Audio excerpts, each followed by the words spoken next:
All right, so how's it going, everybody? Welcome to another session of Civil War Alliance here on Forgebreaker. Tonight, our heroes are going to be plunged into a very dark new world after their brief but very jarring encounter with Tyrus the Ascended. With Kaisis fallen and our party now down a member, they're headed on their way to the Victus city of Bria to regroup and kind of decide what they're going to do next. But first, a couple of announcements. Let's see, typical Sunday Ascension and Monday Tyranny is good to go as usual. Wednesday will be Civil War Empire, so expect that to happen some as well on schedule, 7:30 Eastern. Then we have PAX East coming up this weekend, and I am really going to attempt to do some streaming from the showroom floor. It may not be a lot of things, just kind of show everybody around, give you an idea of what I'm seeing. But anyways, I want to try to include you guys. Let's see, what else do we got? Oh, yes, and then not this coming Wednesday, but the Wednesday after that, we will be starting a new campaign here so that we can fill in time on that off week for the Alliance group for the Storm King's Thunder on Wednesday. So we'll be doing Storm King's Empire and then Storm King's Thunder back-to-back weeks. Just go one after another. Keep the week going until we get back to another Civil War week. Other than that, hopefully everybody enjoys the stream today. It's going to be a lot of roleplay, a lot of discussion, and things of that nature. Looks like. And then let's see, what else we got? Oh, followers. We did have a follower during our downtime. It was Soratus. I'm sorry for butchering your name there. Sordus, thank you so much for your follow during the downtime. I greatly appreciate it. Right now, I'm going to jump us back to the waiting screen. We are still trying to get everybody together and pulled into the game so that we can get things off and going as we normally would. So hang tight. I will be back in just a minute.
Alright, so unfortunately it looks like we are down one person tonight. We are going to continue as originally scheduled and get our party up and going here. Going to go ahead, throw us into Discord. Is everybody ready for this long and hot-aired introduction? Yeah, let's do it. Right. Yeah, I'm in.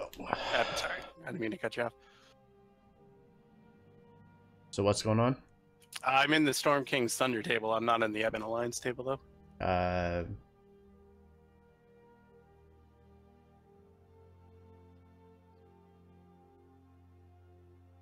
Oh, you never actually clicked the link for that one, did you? Okay, hold on. Well, I tried the link in the pin, but it didn't get me in. One sec. Copy. I'll drop you in here. There you go. And then once you're in here, I can link your character too. Thank you very much. Thank you. Cancel that. Okay, sorry about that, guys. Give us just a second. We're still kind of recovering from all of this. Okay, yeah. See what we got. So, last we left off, our adventurers had came to the end of Act 1. The adventure started in the city of Luskan, each of them looking to board a cargo ship that was headed west to the Living Isles. 2 weeks' journey led them to the island of Rent Key, where they were quickly turned away and told to visit Saren Paradris in Ashenport.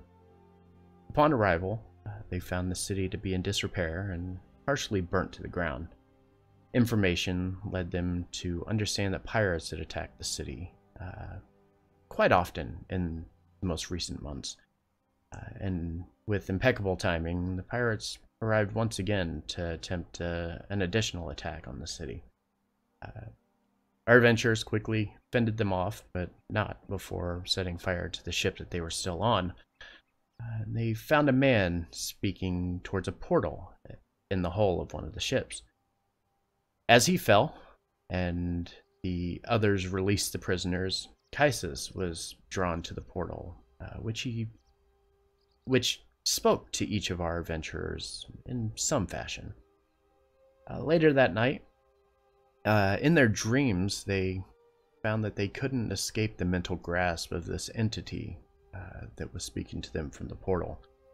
After witnessing a little bit of history and backstory to what has gone on in the Isles, Kaisis was given a puzzle, matching severed heads to the skeletons sitting in chairs. With Lady Gladamane's head remaining, it spoke to him, though nobody could discern what was actually said. Pressing on, our party headed through the Mystic Wilds, where they met a Kenku who attempted to guide them through a poem that he once overheard.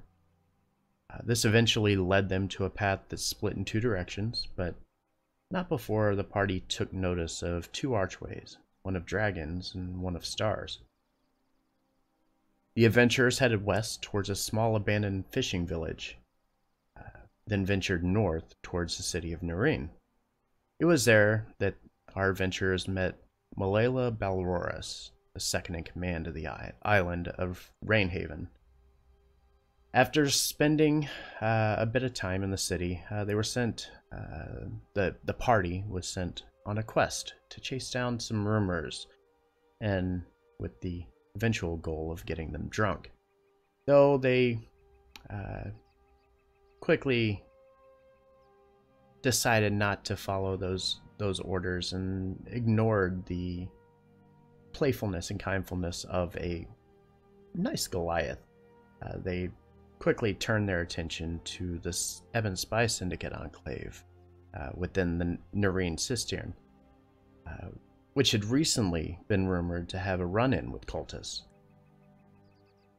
Digging around a bit, they found that it was the Scarlet Hand cult which had overtaken the realm, as they followed behind a man called Tyrus. Speaking with Inquisitor Locke, they learned that the Scarlet Hand had pursued several shrines in search of power derived from magical items created by a wizard, Ezator the Great. As they exited the cistern and headed back towards Miss Balroras, they followed a trail of death as they reached the Calbridge Citadel. It was here that the party met face to face with Tyrus the Ascended.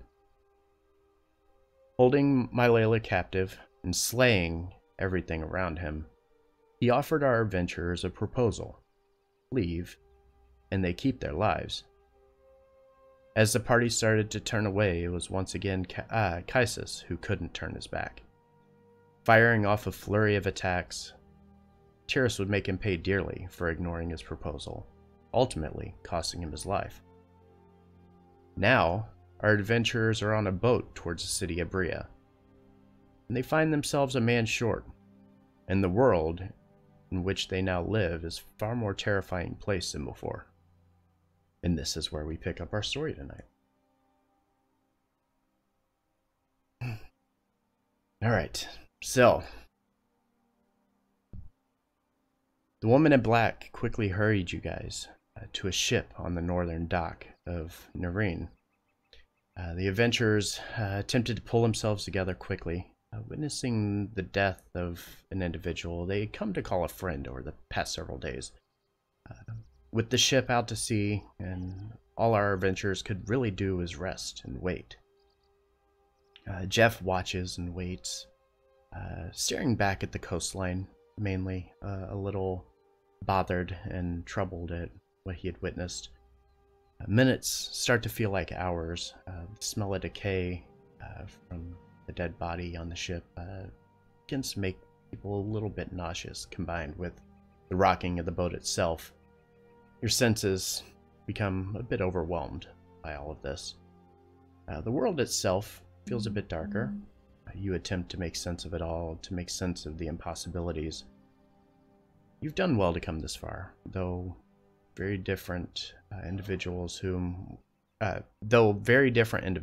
walk different lives, you still stand united and ready to fight to the bitter end with each other.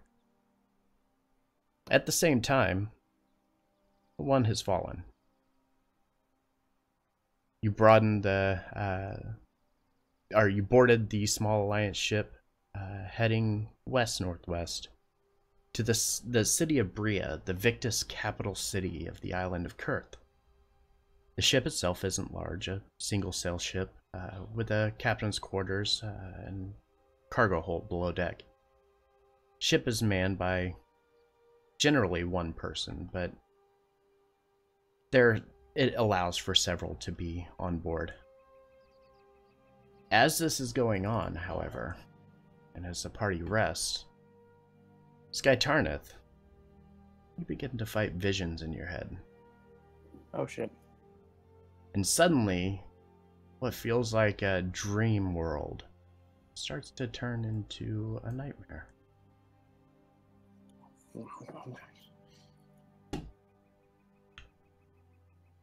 The room around you is pitch black, save for the single light that shines directly down in the location of the chair in front of you. You stand facing the back of this wooden chair, and a woman dressed in the finest dress you have ever seen since leaving Faerun, bound directly in front of you to the chair. Her flowing golden blonde hair and soft green eyes which shine from the light above. Her mouth gagged by a cloth which is wrapped around her head. Her light-colored skin and long pointed ears of a high elf make her stand out in a world of half-elves and humans where very commonplace. And a small, unassuming crown sits upon her head. The dress leaves the top of her shoulders uncovered and flows with a straight neckline. You look down in your right hand. You hold a dagger. Not just any dagger, but your dagger of venom. But then again, it isn't your dagger. No, it's made of the blackest obsidian you've ever seen. the blade sharp enough to pierce even the thickest hide with the slightest amount of pressure. You hold the dagger up and inspect it closely, and then look in front of you at the woman. And then you hear a familiar voice. "What are you waiting for? Do it. This woman will see the end of the Alliance and the death of their people. End this war and kill her." What would you like to do? Can I see or hear or know anywhere where the voice is coming from? Or is... No, this voice is just in your head.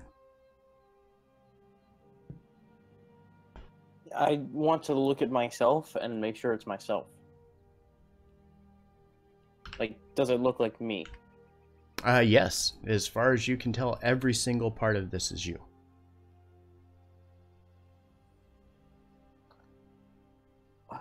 I can't see her face. Correct. She has her back to you. Well, I don't want to kill anyone I don't know. I'm gonna go to her. Okay. And I will take my dagger and unbind her. Okay. Give me a strength check, please. That I can do.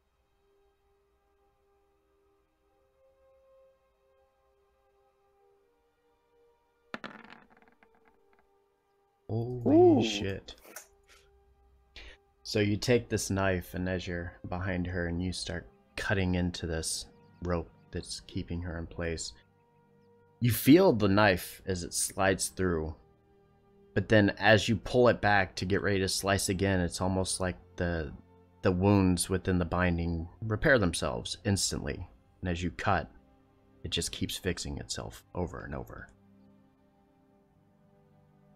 So she keeps on being, like, retied?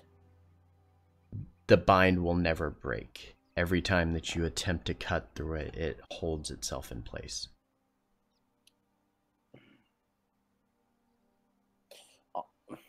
Can I turn to get, like, go to see a better look of her? Yeah. And as you come around the front side, you remember from your childhood. Oh, no. Seeing a woman that looks very similar to this, though you can't quite place who it is.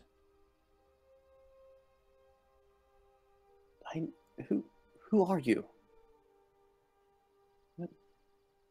And as you kind of ask this, she looks at you, her eyes locked dead onto you, and kind of mumbles and struggles through the gag that is around her face, her mouth.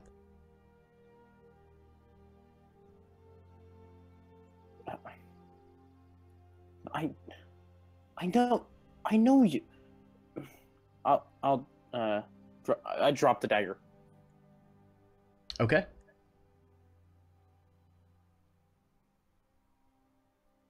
Is that all? Yeah, you drop the dagger. She's still sitting in front of you, and she's looking dead at you. Her eyes are very big.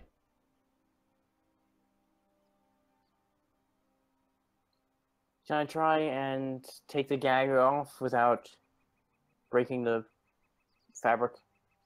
Yeah. So as you do so, you reach up and you kind of pull the gag from her mouth, and she looks at you again, a little concerned. What do you want with me? Who are you? What? Where are we? What is this? Who do you think I am? Is your bloodlust all-consuming that can't remember who I am? I am Lady Gladamain of the Empire. You will unhand me at once. Get me out of this place immediately, or the Alliance will pay for this bloodshed. Okay. You're dead. She's dead, right? We know she's... No, she is not dead. No. She looks very much alive in front of you, and from everything that you guys know of her, she is still at the king's side. Never mind. Okay. Well, I can't unhand you. I tried.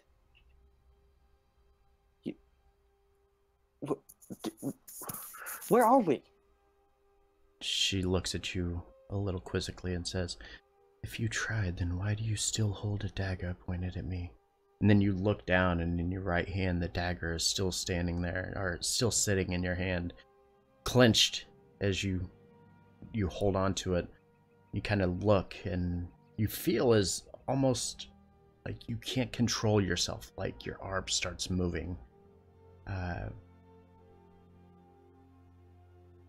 You feel as if you're being told to kill her.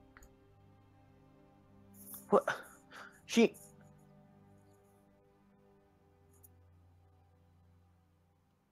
has done nothing to me. I can't just... Are you trying to I'm trying to resist killing her. All right. Go ahead and give me a wisdom saving throw then. Oh, come on. Come on, high roll. Come on, high roll. Come on, high roll. Yikes. Ouch. If that 19 was the real roll, that would have been okay. Okay. You watch as you start to lose control of your actions, and the dagger starts moving closer and closer. You watch as the tip of it starts to pierce through the dress of the woman in front of you, slipping right into her ribcage. You feel the knife as it slowly plunges in, very easily because of the sharpness of the blade, slipping between lungs or between ribs and puncturing her lung, and eventually stopping at her heart. With the gag out of her mouth, she screams in pain, but only briefly, as her eyes widen and then close, blood pouring from her mouth and down her dress, where the knife has just entered. Again, you hear the all-familiar voice of the one Tyrus. "You're fighting in a war and you refuse to take a life. Why are you even here, child?"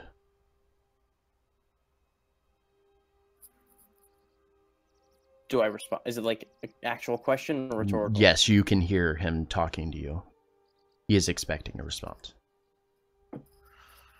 Well, have some fun, I suppose. I think I come from around here. I mean, I feel it's my call or something to be here, but I wasn't expecting cold-blooded murder. I mean, killing in battle is something, but just she didn't do anything to me. What? Had you not killed her, she would take your life just as easily. Do you not understand this? How? She is bound. What? How is she going to kill me? Do you really believe that she is standing in front of you? As he says, as she watches, she vanishes from in front of you, and it's just this empty chair. Still holding the knife that's still dripping blood.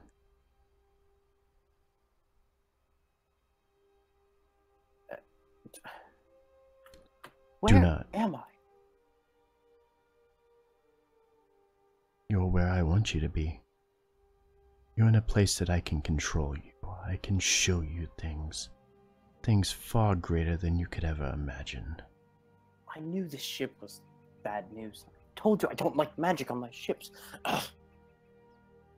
Don't worry, though. I won't make the same mistake twice. Next time, there will be no freedom of choice. And with that, you feel yourself getting pulled immediately out of this dream, and you awaken, your body filled with pain, kind of burst up, sweating and kind of panting heavily. The knife, the dagger that you had in your hand, no longer there, and you look, and directly across from you, the lady in black sits, and she looks back at you and says, "Bad dream."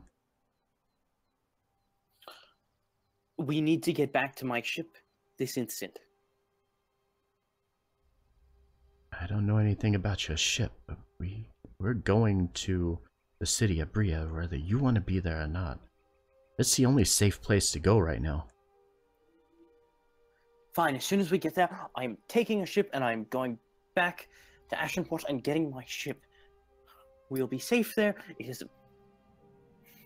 is my home. I understand, but we're gonna go to my home.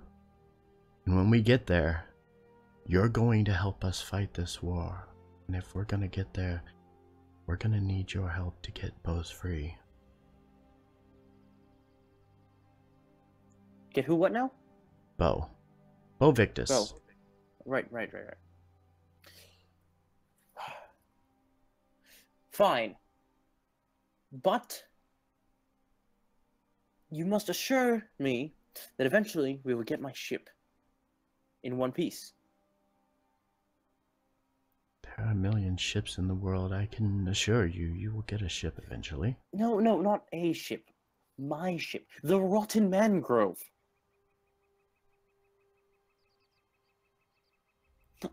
It's the ship I spent 30 years of my life on. I'm not just letting it go.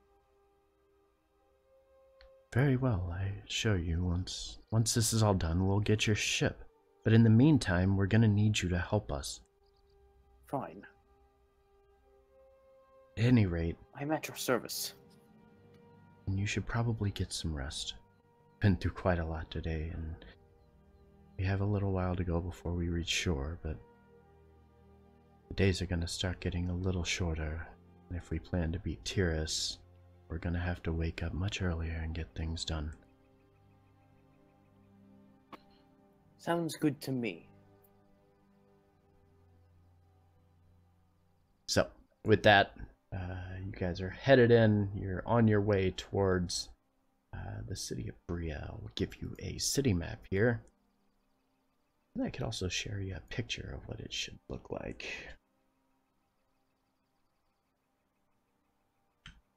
That's where you guys will be at. It's a little marker there. Give me a second here. Alright. I will show you this. Ooh. Fancy. Yeah. So the ship successfully navigates to the island of Kurth. The trip mostly calm and quiet, except for Skytarna's dream, or vision that he had. Though everyone is a bit on edge. Reaching the southernmost docks of Kurth, at the edge of Bria, there's the cliffside that kind of overlooks the bay.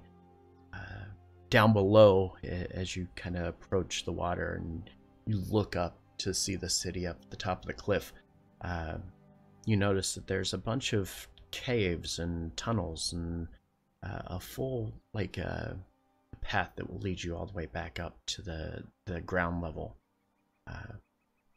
The docks are underground in this large cave as you come up. As the boat kind of approaches, you're taken aback a little bit. It's quite an impressive city. It looks like it's been standing for quite some time. As the ship docks within the cave and everybody gets out, you notice there are several very large ships as part of the Victus naval fleet. Quickly make your way up the tunnel and the stairway, and you make way to the city itself, where you guys see the marker on the map. It's the end of the tunnel that takes you back into the city. Looking around, it's a lot of marble structures, and several of them standing many stories tall. Oxidized copper roofs and everything kind of contrasting in the bright blue sky above. And once you reach the surface, this woman speaks to you again and says, "Take a moment to get your bearings within the city. If you wish to take care of your friend, we can have his body prepared at the Temple of Faith. He obviously deserves an adequate burial after all. But then when you're ready to move forward, meet me at the stronghold. One of the guards will accompany you up to meet me."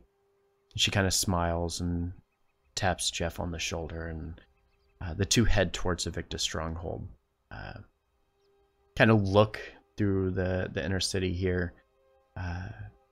It's your estimation that this is probably one of the oldest standing cities within the Alliance, judging simply on the appearance alone. The stone buildings are marble buildings, which house everything from townsfolk to the city market, appear to have withstood the test of time, sign of the craftsmanship of the people here in the city. At the center of town, marker 1 on your map, is the Victus Stronghold, the kind of crown jewel of the city. This 8-story tall rectangular building is the largest structure within the town, excluding only the Nareen Bria Bridge. As you recall from Nareen, they had the other end to it. Across the open plaza at the town square is the marketplace at the center of the city, probably the busiest section of the city itself. The Temple of Faith, Bria's second largest building, which includes a variety of pantheons and such, and a sick ward to aid in time of need, with clergy members willing to offer personal space to those that are sick and wounded. To the far west of the city is the Knowledge District. You can find the Crescent Moon Library and the Drurareth School of Magic. And to the southeastern edge of the city is the remains of the Nareen Bria Bridge, placed on top of an isolated island out in the middle of the water. What'd you guys like to do? Are there any pubs? Yeah, there's plenty of pubs. Anywhere within the market space, there's... So let me pull up the map because I'm not on that page right now. So let's see, what do we have? So yeah, if you look at your map here, the marketplace takes up the 4 buildings right there together. Right at the corner, right on town square, there is the just a small hole in the wall dive, just the Bria Inn. It's not much, it, holds about 15-20 people in it at a time. I see. Well, Dusty, I assume you want to check out that library. I think Lorgus and... Is Jeff still with us? No, Jeff accompanied the woman to the stronghold. I think Lorgus and I will probably want to have a drink. Free to come with us, Dusty. Pandora definitely would have been squirreled away somewhere dark and probably away from the rest of them. But at the addressing of going out to get a drink, the first thing that Sky Tarnith is going to notice is that Pandora's not alone. She's got her a new companion floating with her. It's a giant head with a giant eyeball and 4 eye stalks with more eyeballs, and it's hovering around her. And when addressed, it's gonna fly up first and it's gonna sneer and be like, "Do not address the mistress in such a way. She does not partake in your drinks, but I happily will have some." And this is what you see. I'm sorry, what the fuck is this? Oh, This is my new assistant. I call him Zoxy. Zox Zizin Zyga. Do not address me as Zoxy mortal. Only the mistress may speak to me in such a way.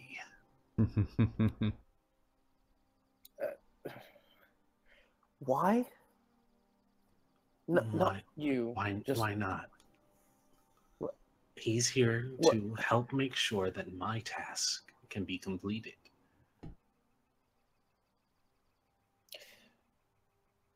Okay. Can he fight? Can he help us? In any way? Do you have a cat? Cat? A cat? A small dog, perhaps?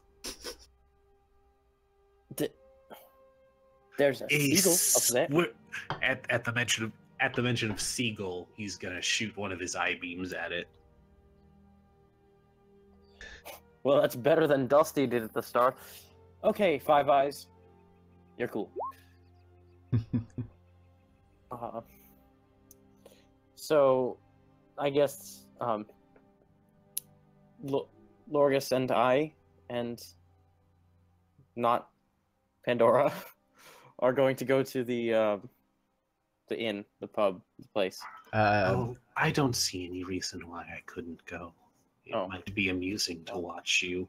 Do not forget, you still have the dead body of Kaisis. Didn't they take him to the... They did not. Oh, they said we that should do if first. you wanted to take him to the Temple of Faith, then you could do so, and they would help you.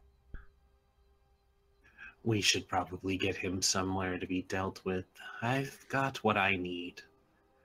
Which, by the way, can I extract a vial of blood? From Kaisis? Yes. You're desecrating our friend. Okay. He doesn't need it anymore.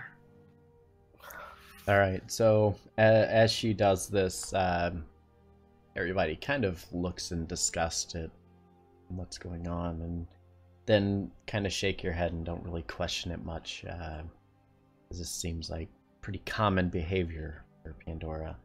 And you kind of walk directly across the street from the entry tunnel that you were in. That was right here. And you go across the street. This Temple of Faith, it's pretty much it plays host to almost any deity. As long as it's something that you believe in, they will aid you in some fashion. The facility itself houses almost 100 individuals of faith, and is, again, also a safe haven to help keep the city up on its feet a little bit. The upstairs is the sick ward, where the clergy kind of look over the people, bring them back to health and such. Downstairs is a very large cavernous burial ground. As you kind of approach and you walk in, a tall female elf walks in your direction and wearing similar robes to the other clergy.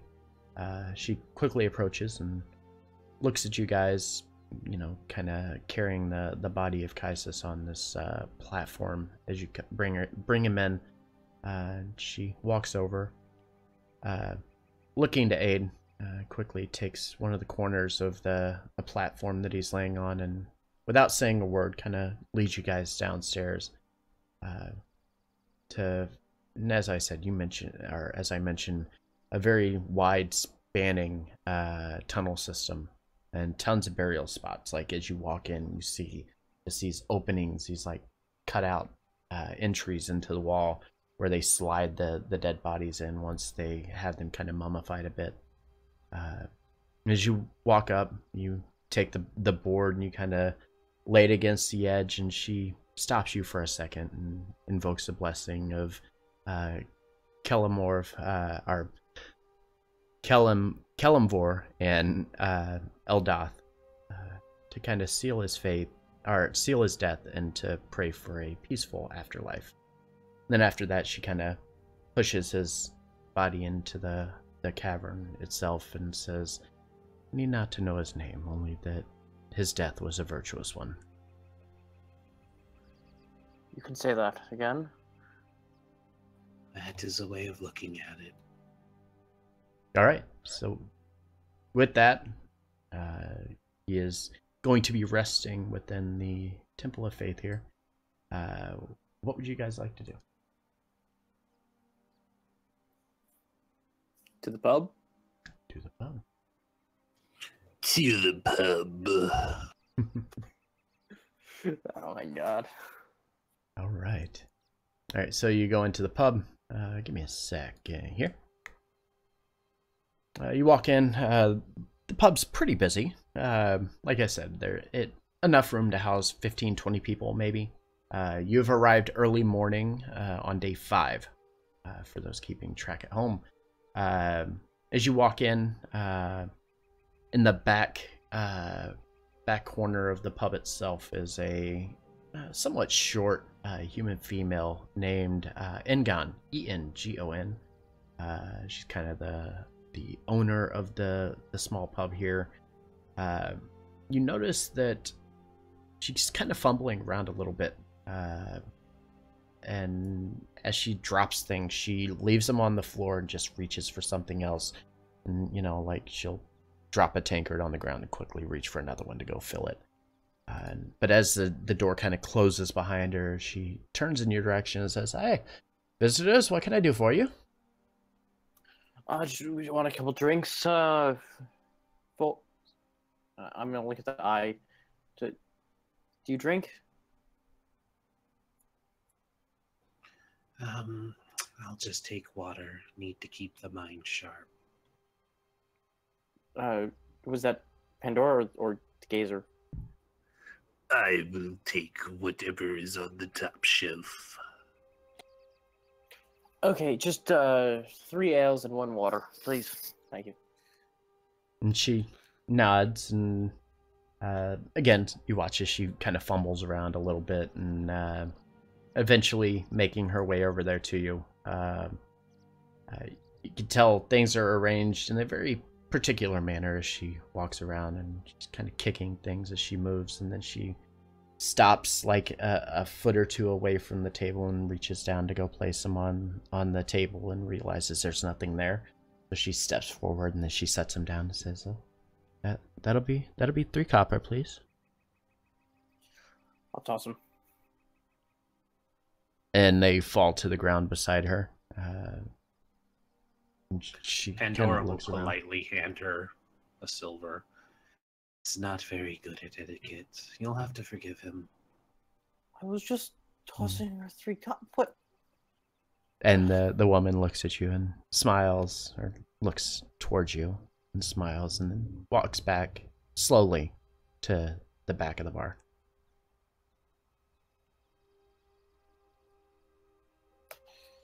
I'm just gonna drink with them. As we're drinking to Pandora, I'll say, "Hey, is this why you were collecting all those eyes?" Oh, no. That's just a bit of a hobby. Okay, then. You think that I would be formed from the eyes of infidels? How funny. This is going to get real tiring real soon. I think he's kind of charming. Okay, and wait, the Gazer, how is he, like, sitting with us? He floats. Just next to the table? Yeah, probably near Pandora. Alrighty then. Zoxy, where do you come from? Tell us about yourself.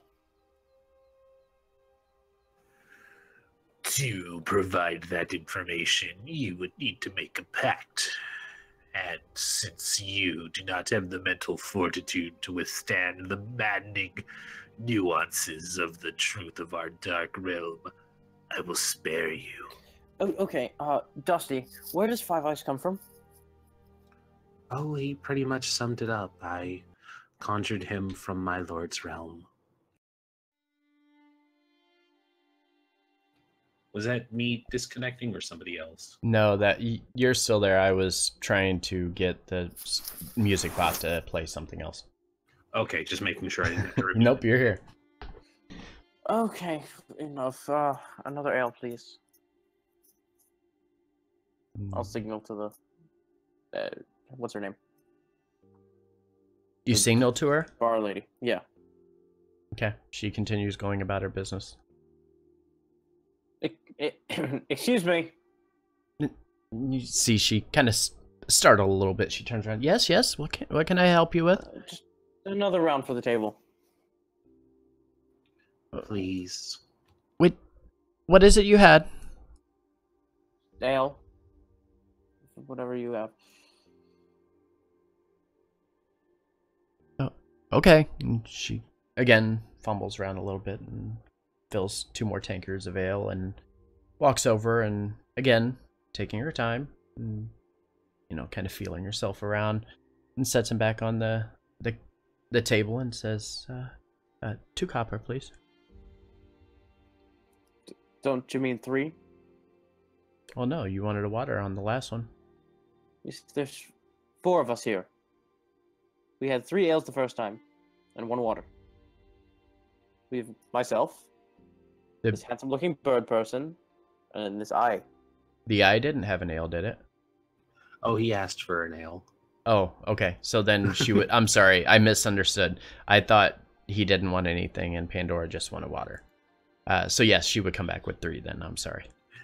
He had actually ordered top shelf, but yeah, but Sky there's Tarnith not is much cheap. here. The water is top shelf. The water is Yeah, top shelf.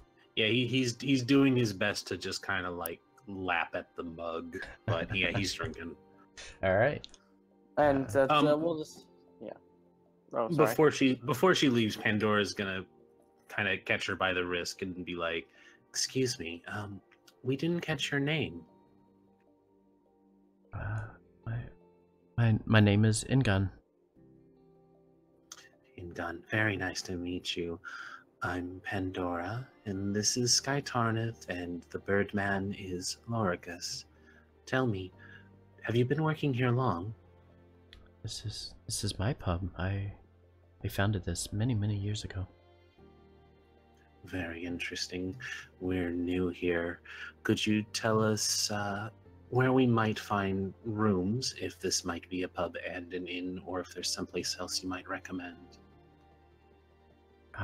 Well, I'm pretty sure that across the street is an actual inn. We're more of a pub, but we still use the name inn. Excellent. Did you know that my friend Sky Tarnith here is a ship captain? He has his own ship. Is he? Yes, I do. That would be fantastic to see someday. And she kind of chuckles to herself as she says that. Yes, someday he can show you his boat, and she smiles. Yes, it would be fantastic to I'm just gonna cry. Thank you very much. It was wonderful meeting you. She kind of grins and nods and kind of looks back towards the middle of the table again and says, okay, I won't charge you guys for this round, but thank you for your company. And thank you. And she, again, turns around very slowly, making her way back to the backside of the bar. We really need to work on your ability to talk to women. She brought up a sore topic. I meant even before that. What do you mean? Oh, it's nothing. Maybe next time Zoxy will play Wingman. I'm sorry. I am quite skilled in seduction and producing offspring for you mortals. The great Sky Harness doesn't need Five Eyes here as a wingman. One of my eyes does provide X-ray vision.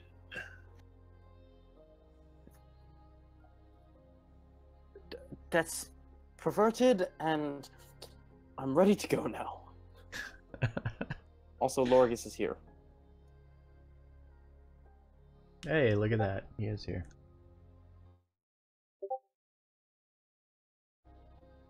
My bad. Yes. Hi, idiot. We're dead. I appreciate We're not dead, that. but Kaisis is. He's dead Too on the soon. inside. Too soon. Okay, so you have had a few drinks at the Bria Inn. You were informed that if you went across the street, and in the direction, of course, you are over here. This corner building here is where you are at, the little bitty inn. Across the street, she points over towards the marketplace, kind of claiming that there would be an inn within the marketplace if you wanted to go over there. It is currently, you're probably close to like 9 a.m. right now. Well, I don't think we need to get to our rooms now. Should we meet Jeff and the lady with the black at the strongholds, or Dusty? You want to check out the library? We should make an appearance for official business first. True. Well, let's go, and we'll go. Okay, so you're headed over to the stronghold. The interior of the Victus stronghold is not really beautiful, but quite intimidating and quite calming at the same time. All the buildings within the downtown sections of the city obviously being made of white marble. This one, however, stands out because of its massive height. On the outside of the building, there are tall columns that reach 2 stories high before a platform is built, and then another 2 stories up, and another platform continuing all the way to the top of the 8 stories of the building. Each column, again, under each platform, and each one of the columns are depicting warriors of the past. The interior of it is renovated to include a more comforting approach, making each section of the stronghold its own personality. Many with plush carpeting and luxurious furnishings, tons of artwork from artists all around the area kind of make the place feel a bit vibrant. As you make your way in, you are greeted by a fairly tall human female, standing about 6'6", very strong build, tangled red hair, very large hazel-colored eyes. Her chainmail armor kind of rests under a tabard that bears the Victus crest. On her left arm is a small shield, and then attached to her back is a large pike. That appears to have a bit of a flourished spearhead at the end. And as you enter, she kind of gazes in your direction and says, "Business?" Well, hello there, my lady. We come from Nareen. We were told to come here. Yes. We didn't catch the name of the lady in black, did we? You did not. By a lady in black and someone named Jeff. She thinks for a second and is like, "Oh, okay, I know where you're going." She's like, "All right, well, follow me. City governance is on the 8th floor. If you wish to get there, I can show you around." Well, don't see why not. Okay. So again, as you start making your way through and you go up the stairs, each part of it, each floor is dedicated to something specific, from city planning to militia to housing other alliance leaders throughout that are kind of here visiting the town. On the top floor, overlooking the entire city, this is where Bo Victus and the other leaders of the Victus uses like a meeting hall and a place of governance of the city. And the private quarters or private chambers of Bo Victus is also here in the northeast corner of the building. As you make your way to the top floor, you find the woman in black standing in the war room with Jeff accompanying her. The two, along with a small group of other governing members of the Victus, kind of recall the story of what happened in Nareen.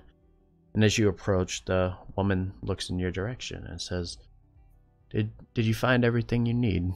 I was just retelling what happened in Nareen to our strategists. Yes, if we are ready to talk. Very well. And she kind of looks over to the others and says, Gentlemen, currently we're in a bit of a situation. It's painfully obvious that our men cannot stand up against this Tyrus individual. He's obviously far too powerful for us to confront individually.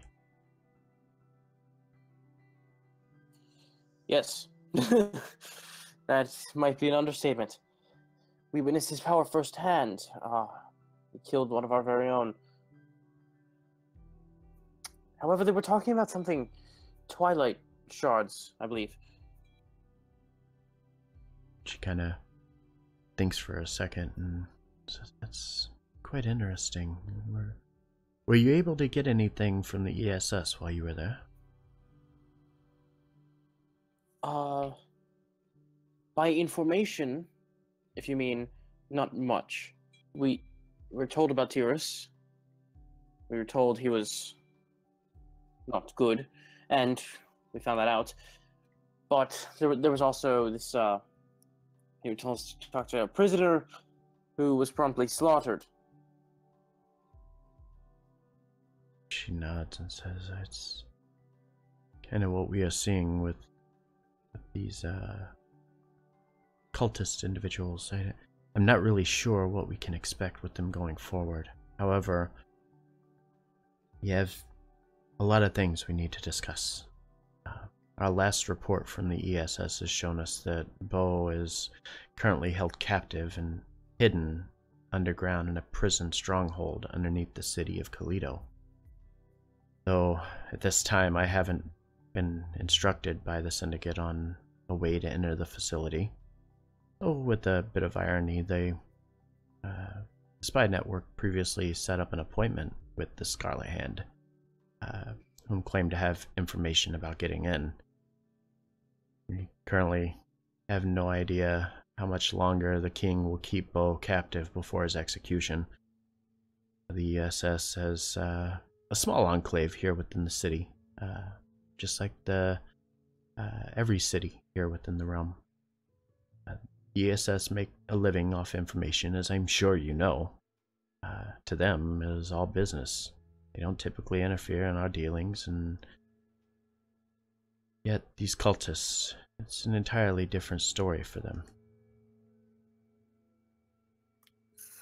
Well, we took out all the cultists in that part of the ESS. Do you think they have infiltrated all of it?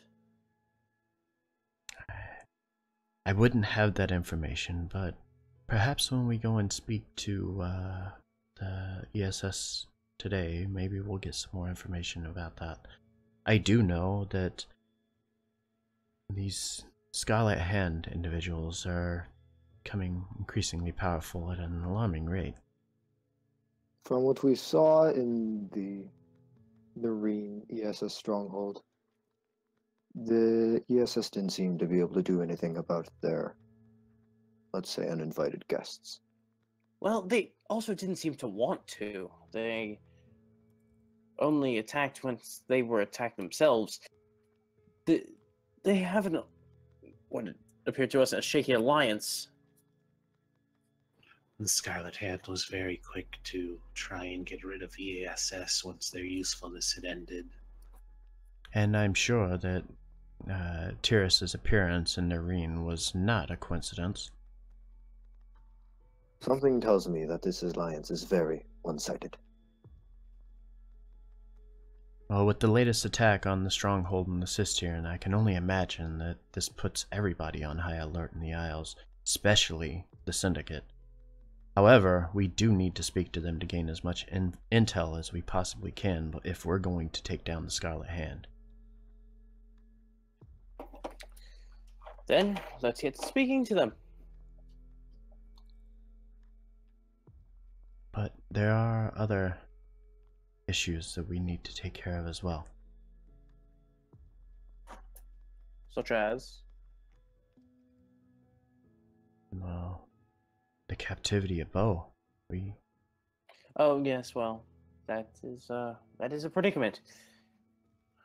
If we are to try to influence the Alliance and get their forces to join our side, we have to get Bo from this prison. If we don't, then I'm sorry, but the Alliance will fall at the hands of the King. And so when we go talk to the ESS, do you know which Inquisitor we'll be speaking with? In fact, I do. Down in the lower parts of the sewer, I will have Anella, which is she points over to the guard that accompanied you up there to her. She said, when I have her accompany you, you'll go down and speak to Inquisitor Shannara. She will have more than enough information for you. Let her know that I am paying for all of this. Every bit of information that you want. Anything that you want to know. You should do so now. Any price? When it comes to information, all prices will come to me. Can we have a written and sealed document? No offense to Sky Tarnith, but he doesn't look the most trustworthy of individuals. Excuse me? She kind of smiles and says, "Don't worry, Anel will follow you down there. She is our liaison with the Syndicate. And she can ensure safe passage, and we'll make sure that they know that this is being paid for by the Victus." Very well.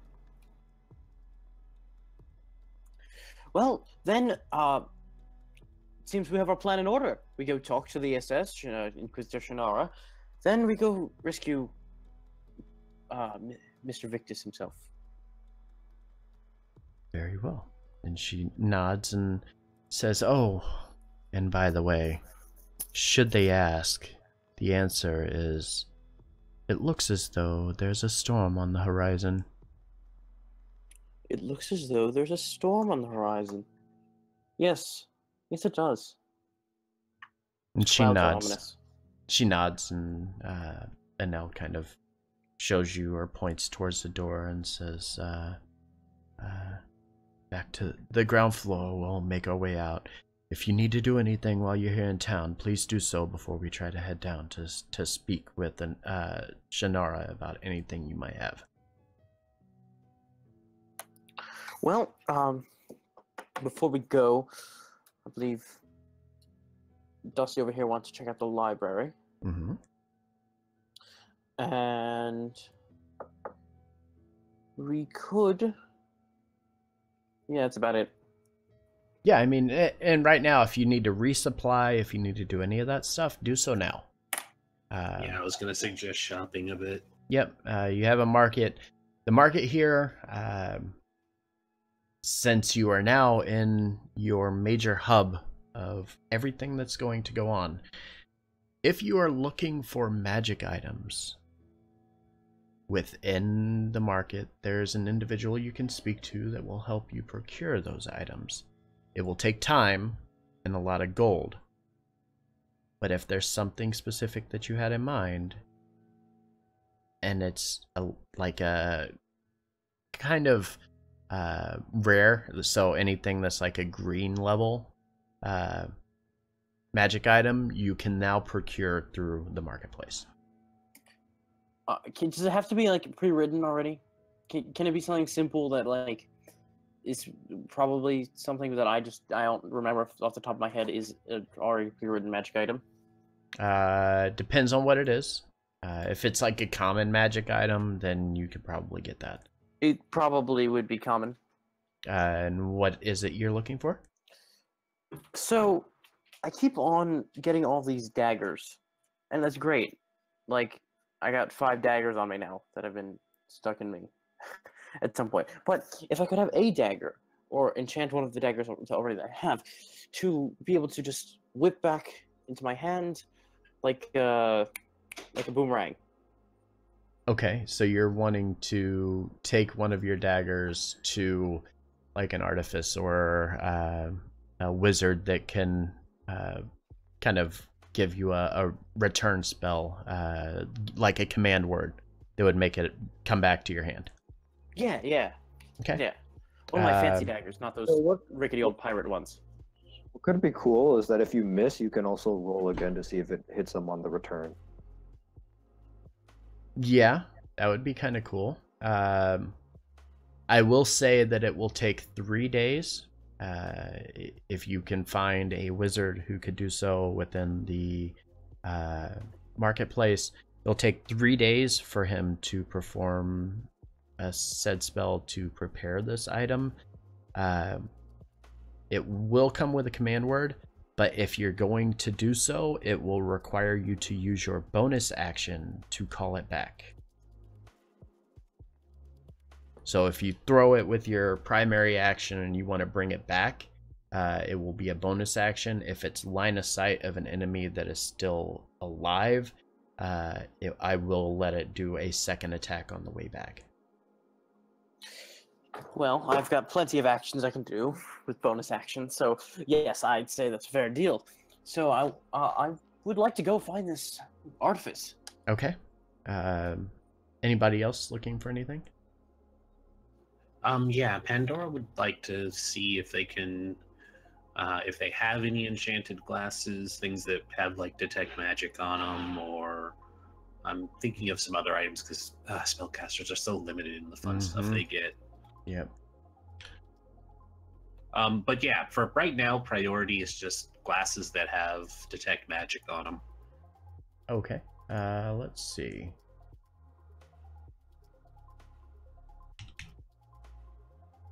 Let's see what's out there in the world.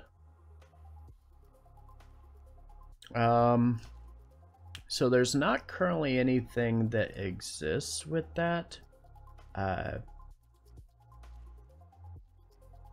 What I can do is I can come up with an item similar to like the Wand of Magic Detection, where it will have start with 3 charges, and then once you use the item or you use an action to cast Dispel Magic or Detect Magic, it will take 1 charge and then will regain 1d3 at dawn. Yeah, do something like that. That'd be great. I didn't mean like it needed to be on all the time, but just kind of whenever she needed it, it can do. That'd be a cool item for it. We could definitely look into that. That's an uncommon kind of thing. So yeah, that's definitely in the realm of possibility. So Skytarnith, make sure you write down everything you're wanting on that item. And then which dagger are you going to use to do that? One of the fancy ones I started with, not the garbage pirate ones, and not the dagger of venom. Okay. So I can just chuck all the other daggers. I'm not even gonna bother trying to sell these garbage ones. Okay. So that I only have the 2 that I started with. Well, 1 now, since I'm giving it to the artifice. And the dagger of venom. Okay. Yeah. So you can go ahead and do that. Put that to the side. Give me a short write-up on that. Send me like a private message on Discord with what you want. Pandora similar with the Wand of Detection. Just if you want to use that as your reference, just put Wand of Detection, but in like the form of glasses. And if you want them to be like, to flavor them up to be like the tinted sunglasses type thing that Pandora's wearing in the picture, then we could do that as well. All right, cool. I'll send that to you afterwards. Okay. Lorigus, are you looking for anything?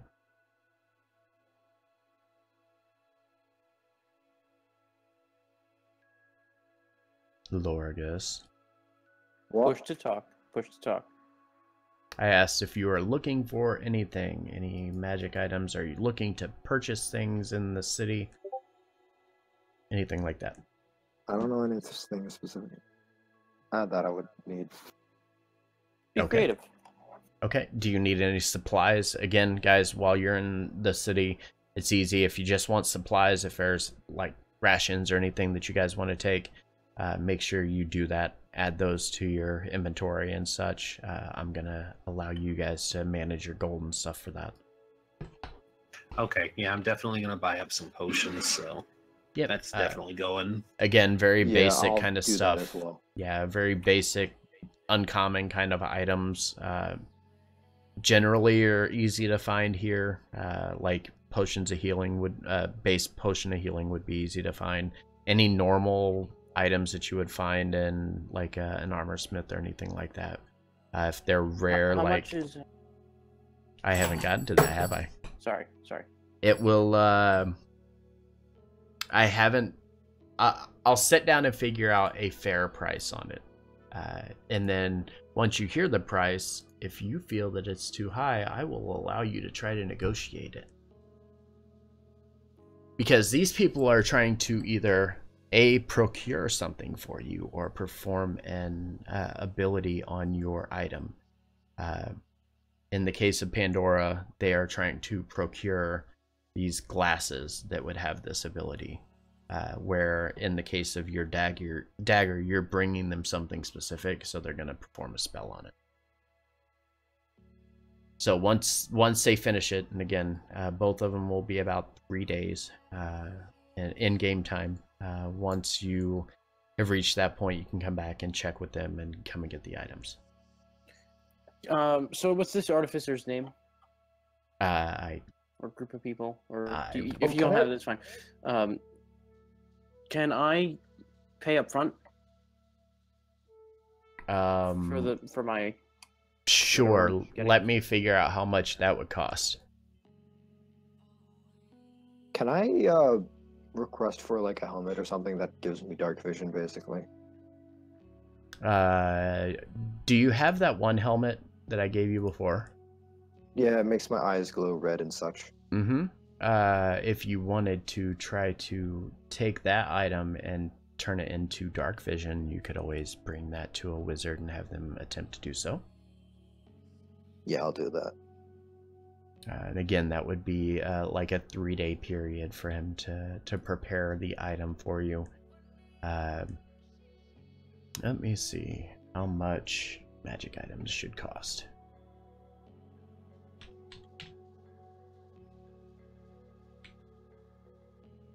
Hey, who has that helm of telepathy right now? I think Should you be. do. Should be one of you two. I took the adaptation. I have the helm of telepathy. Neat. I want to sell that. Okay.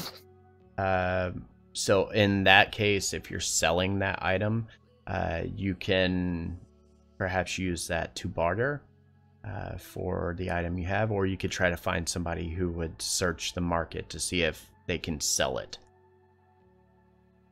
One or the other. Who took the circlet? You. Okay. Wait, then who has the necklace? I have the necklace of adaptation. Okay. Just trying to remember. Okay. At a potion shop, can I try and barter the helm of telepathy for 3 potions of healing? I feel like you should try and... You should probably just get money from the magic item shop, because they're going to be like, what am I going to do with this? Well, Yeah. Can I And then try? just- So, you want 3 potions of healing? Well, where's the potion shop, and who are the people to which I'm talking? Or they seem like what? They are magic users that know what they're dealing with. Shoot. Okay. All right. How much are the potions of healing? Whatever. Like on a standard. Like, what's the price tag? Yeah, hold on. Pulling it up.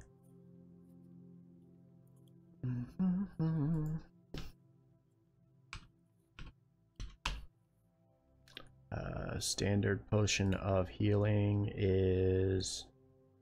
Does not say here. Does not say. 50 gold. There we go. There you go. And this helm of telepathy could run for. And the guy kind of looks at you and shrugs. Oh, okay. Well, okay. I'll be right back. I'm gonna go out. Someone in the market that looks like they want, like, I'm looking for someone that doesn't exactly look like a proficient magic user, but someone that would be interested in purchasing this.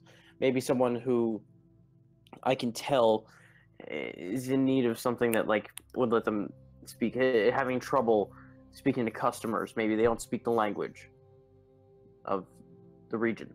Mm-hmm. While he's Is there doing anyone I see that, that? I'm going to inquire about potions of flying and invisibility, and then ask how much they want for potion of animal friendship. Okay. So what we'll do in this case, because it's going to require some looking up and getting numbers, what I will have you guys do is give me a list of any magic items that you're wanting to sell. And then I will take that list and give you guys numbers, and then at the end of the session or tomorrow, after I do the research on it, I'll let you know how much, and then you guys can decide on if you want to do the exchange or not. Okay, cool. That way I'm giving you guys a fair price, because I know there is a way to determine that, and I have it in front of me, but I don't have all of the magic items directly in front of me, so I don't want to do anything and give you a bad price on it. So if you want to do that, come up with a list, give me a list of everything you want to sell, and then we will decide. I'll let you guys decide if you want to sell the item or not. Sounds good. All right. Okay, and then again, otherwise the other magic items, you can go ahead and, are not magic items, the other items that you are looking to procure, you can do so here. Well, I was just interested potions in of healing cost 50 gold, right? Yep. Alright, then I'll just buy 2 of them. So. Wait, before you do that, the party is all interested in some potion of healing, correct? Some amounts, maybe like 2 per person. Mm-hmm. So, I'm talking to the potion people now. Can we get a like a bulk purchase discount if we're buying 6 potions of healing, which would be 6 times 50, 300 gold pieces? How about a discount? Maybe buy 5, get 1 free. Frequent purchasers bonus, maybe. Let me think.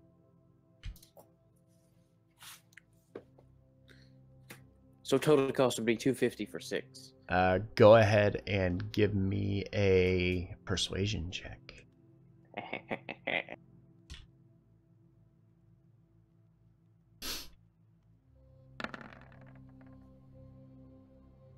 Ooh. Nice. Yeah. Woo! So, and how much are you saying that you want to? 250 for 6. Guy looks at you a little bit and kind of squints his eyes and says, "All right, but be watching you." And grabs the 6 potions and starts handing them over and sticks his hand out wanting the gold. So there's 4 of us, right? So, Pandora's gonna ask for 2 extra and put up the 100 gold for it. So I just want 4 altogether. Yep, and he gladly hands you the 2 extra at the 50 gold. And then I'll give my share of the 6 over to Skytarneth. Well, there's 4 of us, correct? There's 3. 3 4. of you. 4. Don't forget about Five Eyes over there. Counts. Yeah, I don't do know how not that's working. require this mortal's simple alchemy, as skilled as he may be. My ability to survive in this realm is not tied All right, to enough, such enough. Fine. So that's 3 of us, and quick maths in my head. That means about 84 gold per person. Makes sense. Cough it up, Featherhead. I give it to you. Just make a note of that. All right, I'll give away my 84. Yeah, same. The fun part is that brings me to an even 700. Likewise.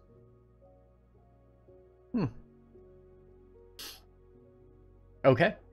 So you give him the gold, and he hands you your 6 potions of healing. Basic healing, not greater healing. Correct.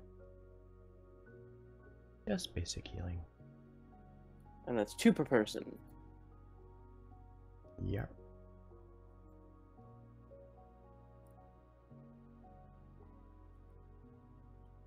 I love shopping. Okay. Well, it seems about enough here. Shall we head over to the SSS? What?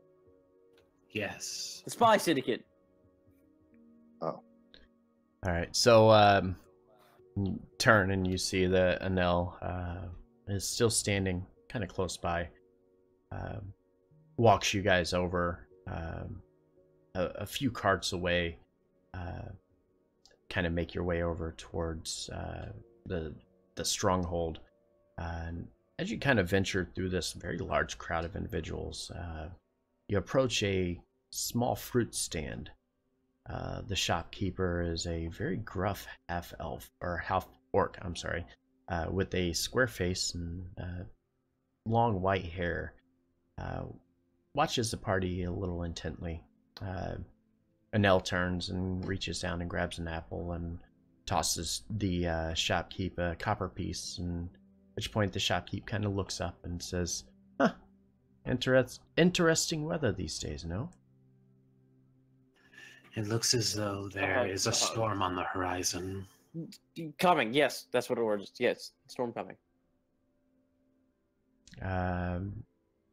As you say this, shopkeep kind of nods and glances about the marketplace a little bit, and as he steps back, you see he lifts his right foot and presses it against the wall, and as he does, an audible click can be heard, and an entryway opens up, followed by a small passage opening to his left-hand side, and allows the party to go down to the sewers with Anel in tow. I'm going to move you guys over to that map. Just a second. I love the sewers. Okay. And now we have a new little thing. That's a thing. Yeah. Alright, so. Let's see. It's gonna be here. 1 second.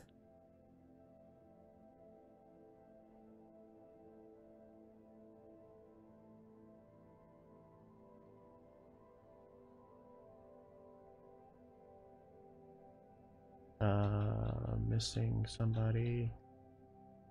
Oh, it didn't pull Lorgus over.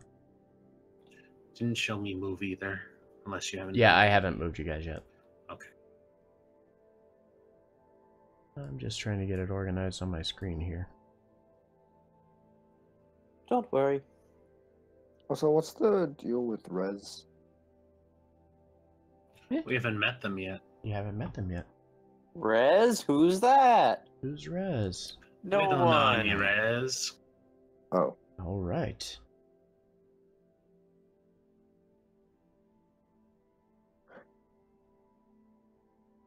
All right, so step into the sewers, and Enel kind of leads the way for you guys. This entire cavern just smells putrid human waste, and smell of decay kind of fills your nostrils, causing a little bit of a lightheaded sensation. And as the party starts making their way forward following Enel, she's been mostly quiet to this point, and she begins speaking back to you guys and says, when we're inside, you mind your manners and you show these individuals respect. No matter what occurred in the rain, these individuals are business first and foremost. So are we. We might want to, Zoxy. You might want to hide a bit.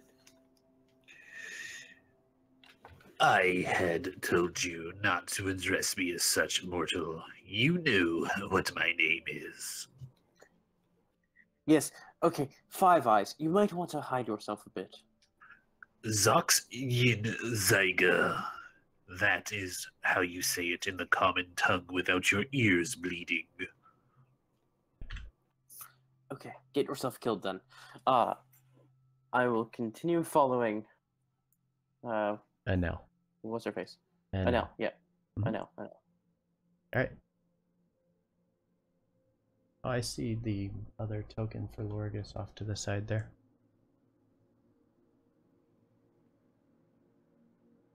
Can't move it either.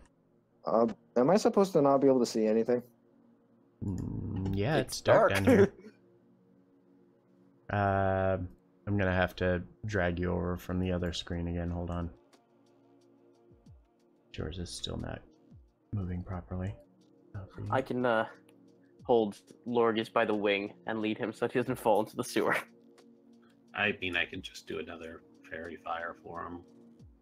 Or Yeah, for dancing whatever light. reason, I see an A on the. Oh, there I am. Yeah, but Yeah, I wouldn't it be saw fun it to like too. sort of push him into the sewer at some point? It copied you, but it put you on the outside of the map, so I can't actually grab the character now. I mean, he already smells like he belongs in the sewer.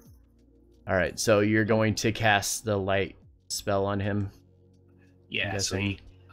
because I'm assuming him and the guard woman will need to see. I'm assuming she needs to, anyways. And it will be a nice blue light. Okay. We'll give him a blue light too. That's not what I wanted. I wanted this. Got this and aura to blue.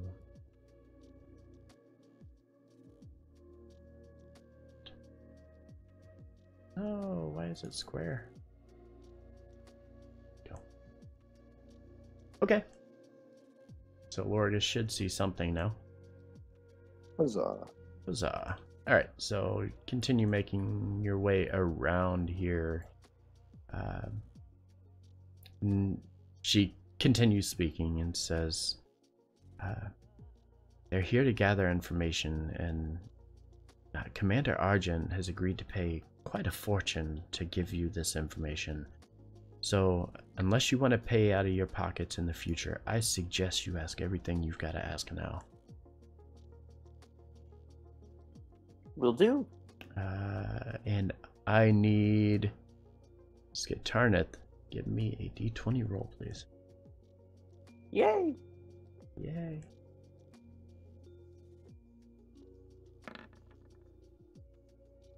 Nice. Okay. Continuing on. Hello there. Continues this way. Still, she's kind of conversing with you a little bit, and just kind of filling you in on who the ESS is, as you guys know very briefly of kind of what they do. And she again explains that the ESS is going to help you, but You're going to have to understand that these people work with anybody that has coin willing to give to them. If you can't accept that your enemy is also using this information, then now is the time to turn back. Well, They then- made it quite clear that they were in it for profit and nothing more. And Pandora, I need you to give me a d20 roll, please. see, guys, that's what differs the likes of me from the likes of Oh. these people, from pirates. We sailors are honorable people. We don't just give our information willy-nilly. So quit calling me a pirate. Okay. Buccaneer, then. You continue forward again, and as you kind of round this corner, she looks back, this time at Skytarneth, who is now behind her, and says, "And whatever you do, do not forget, we're not just in this for to take care of this Tyrus individual. There's a war at stake, and we do not want to lose this war." Well, I don't think anyone wants to lose a war. She scoffs at you and says, "Obviously, you've never been in a war before." No, only against broken ships at the bottom of the sea that don't want to be lifted. Or pirates, actual pirates. And as she... You've brought us to a dead end. One sec. Huh? One sec.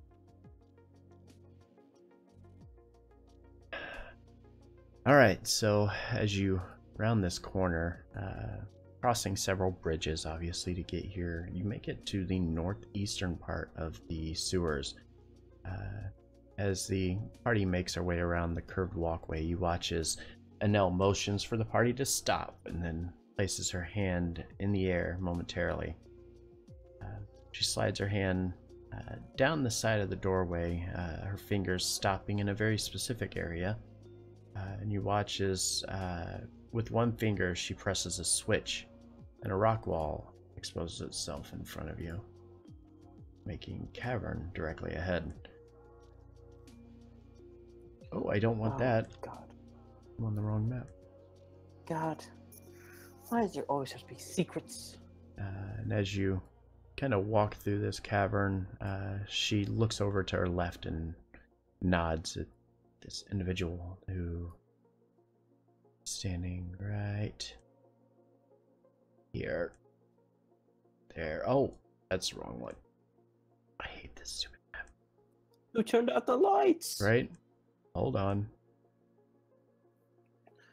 Featherhead, is this what it's like to be you? Basically. Yes, yes, it is.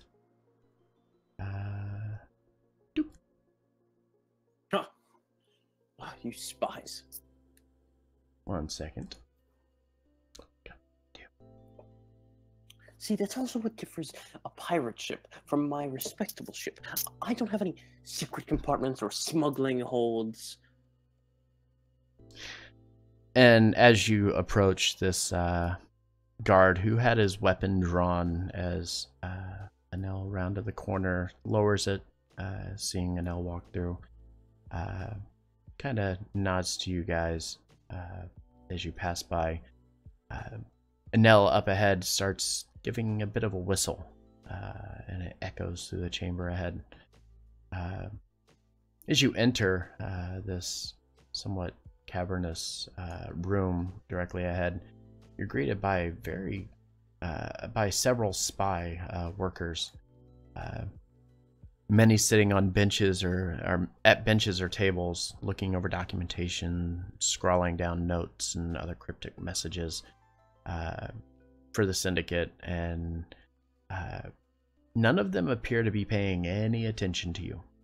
They're not looking in your direction. They haven't even looked up from their work. As you make your way towards the back of the room, still following Anel here, she kind of points you forward. Down at the southeastern corner here of the section here, you see a younger woman, about 4'10", half-elf blonde, with green-colored eyes. She stands next to the research tables, kind of looking down at whatever she's working on. As you approach, Anel speaks to her and says, "Inquisitor Shannara." And then she performs a bit of a salute. And she says, these individuals are the ones from Nareen. They were there when the Scarlet Hand attacked the Cistercian Enclave. Inquisitor Locke speaks very highly of them, and I was informed to bring them here to you to speak. Commander Argent has asked that I bring them to you, and any information they need be charged to her. I'm going to do the same salute, but like slower and smiling. She kind of raises an eyebrow at you as she looks up from the piece of paper. She kind of lifts the glasses off her nose and places it on her head, and as she does so, she kind of holds this piece of paper up and looks at it and then glances over at you guys. After a brief look, she once again lowers her glasses and says, "It's quite impressive. You're able to track down the location of our base in Nareen, and you didn't harm a single one of our members. The Scarlet Hand are starting to get bolder these days, no doubt. Imbued with bloodthirst, I'm certain. Generally, this type of ordeal is commonplace in our work, but we have lost a few men from these cultists. We'll have men filling those chambers again in no time, though, don't worry. Especially with the Scarlet Hand gone because of you. After all, the wheels of information never stop, right?" Oh, you couldn't be more correct. In fact, that's why we're here. And she kind of nods and says, "Well, you can ask anything you like. Just remember, everything has a price." And we are willing to meet that price. And then Anel speaks up and says, "Again, not to correct you, Miss Shannara, but Commander Argent has agreed to burden the costs of your services. My friends, if there's ever a time to ask anything, here it is." Oh, why, yes. First. What should we ask first? Oh, so many questions. So many things we've heard. First, what are these Twilight Shards? I see more on these interesting objects. I'll move closer. Twilight Shards. Alright, so as you ask this question, she stops and looks over at the individual here at the table beside her, this other spy, and reaches over and takes a piece of parchment from his hand and says, "The Twilight Shards, mythical, really. Nobody's ever seen them. Just believed that they exist. Isadora was quite the wizard, and was very capable of hiding things in plain sight. As far as we know, there was supposed to be plenty of shards around the realm, but we haven't seen any ourselves." I see. And where, just general area, other than around the realm. What are we looking at here? She's like, "Well, certainly plenty of temples around the realm. I have no doubt that the Scarlet Hand are trying to find them themselves. We've been tracking their searches of late, attempting to figure out what their next move is going to be. They've yet to find where the Skyward Temple or the Shrine of Takaroth is. However, they are aware of the Winter Labyrinth. They've kind of pressed us for answers and questioned us about the labyrinth itself, but we've delayed them as long as we can." And again, as she says this, this other worker quickly rushes over here and hands her another piece of paper. And Sorry, don't mean to interrupt. What did you say the second one was? I heard Skyward Temple and Winter Labyrinth. the Shrine of Takaroth. THAKOROTH.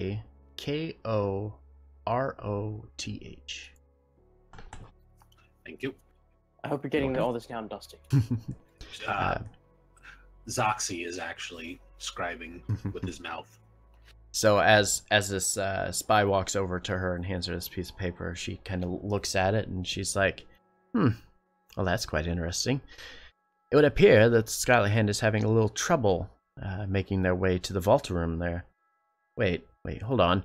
And she kind of looks up and looks back over at that guy and says, is this right? Oh, it is. Well, it would appear that there's a very large beast that has halted their movement.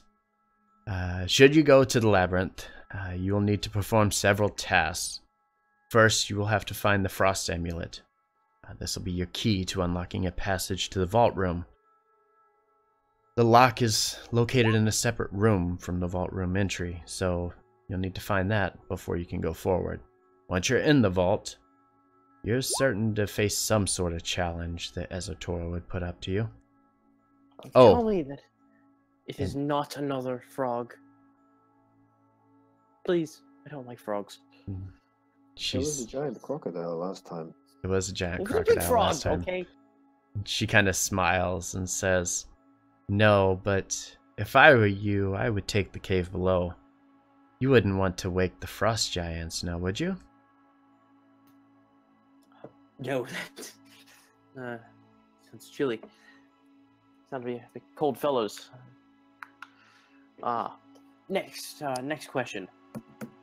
Next question. Anyone? What information do you have on Esatora's tomb? And she smiles and says, well, that's where you're going.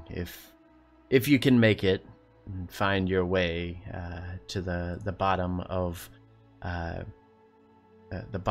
the Winter Labyrinth, that's where you'll see Esatora's tomb, and that is where you may possibly find a shard, if there is one. Next, how might we kill a fellow who happens to believe he is a god, who also happens to be named Tyrus?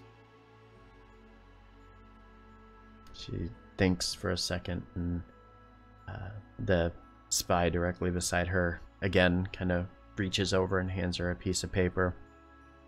And she looks it over for a second and says, we don't have much on this Tyrus. We do know that, well, can't stop him the way he is now. If you're going to stop him, however, you're gonna need Ezotora's help. I think going to the Winter Labyrinth will be a good start, but there has to be more to it. It can't just be one shot of twilight, as we are currently able to track. That's the only one that we have known of. Interesting. Okay. And next, can you tell us everything that you told anyone working for the Empire? That might be a bit much. She smiles and says, I'm sorry, but we can't divulge that information to you. Next question. Okay, Are you single? I ask for a friend, of course. And Pandora looks very annoyed. I swear to God, if you take her from me, no. And Dibs! I call dibs! And Shannara raises her glasses up on top of her head and says, even if I was, I'm married to my job. Shit! That's Okay. admirable. Well, How I have may no we more get questions. into the, how may we get into the prison in which Bovictus is held captive? Yes. Now, we've been gathering intel on that for quite some time. And again, the spy up to the north quickly rushes over and hands her like 2 or 3 pages, and then quickly goes back over and says, to date, what we have gathered for information is still misses a little bit. We know that the Enclave is hidden within the mountain which Kalido is built into. The 7 Guardians, large statues, pillars of such, hold the key to accessing the prison, though our issue is we're never able to determine which one of them actually activates it. When the guards approach, they arrive in groups of 7, and each of the guards interact with the guardians in some way. We're unsure exactly what they're doing, and which are decoys, because I'm certain that there has to be some. But after they interact with it, a secret door in the mountainside opens up to the prison down below. If you're going to access the prison, you'll need to determine which of the guardians will open passage. And you'll want to do so after nightfall to ensure that you're not caught by the guards. This entire plan revolves around your ability to sneak in and sneak Bo Victus out of captivity. However, according to our records, there are only 3 days before his execution. 3 days from now. And she nods. Oh, we must hurry. We gotta get to Bo Victus. We gotta get to the labyrinth. We gotta. Okay.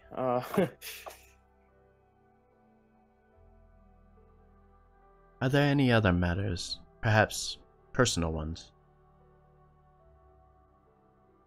Well, I do have something I might want to inquire about. Inquire to the Inquisitor. Yes. Lady Gladomain. Is there any news on her? She lives well in the Empire. She's currently, if I'm not mistaken, please, information. And the guy over to the far west over here quickly rushes over and hands her another sheet, and as if he kind of missed his cue, she takes the piece of paper and looks at it and says, our information indicates that Lady Gladomain is left from the king's quarters, or from the keep, and headed to the city of Kalido, though we don't know how long she's been there or if she's even there now, but that was our latest recollection of her. And why might Tyrus... Okay. I'm not asking this as my character, but who is Lady Gladomain? Like, how is she important? Because I think I missed something. She was the former Alliance leader that switched sides during the battle between the king and the Perigers family. Alright, gotcha. And why might Tyrus want her dead? Your guess is as good as mine. It's a woman of power, someone who's very capable of handling the militia on her own. And perhaps he has a personal reason, we're not really sure. It's hard to get inside the mind of a man like that. Speaking of which, what is this Tyrus? What is he planning? That is really the unknown truth. I mean, from what we know at this point, we know that Tyrus is currently planning to bring an end to the Living Isles, though it seems a bit ominous for our taste. As far as we know, he doesn't have the means to do so just yet, so perhaps that's what he's looking for. And finally, most important of all, have you news from Ashenport? Namely of the Rotten Mangrove? She kind of smiles and says, well, I know that reinforcements had reached Ashenport yesterday morning, and they started trying to fix the city and repair it and such. Your ship is still in the sea, and they are working to make it better. Perhaps a little more caution as you travel through the Ebon Sea from this point forward. Yes, that's all I needed to hear. Oh, anything else, fellows? I do have a question. Yes, go ahead. Do you know of any astronomers, anyone who is proficient in astrological information, or who can best provide tools for gazing upon the stars and assembling some items of magical nature.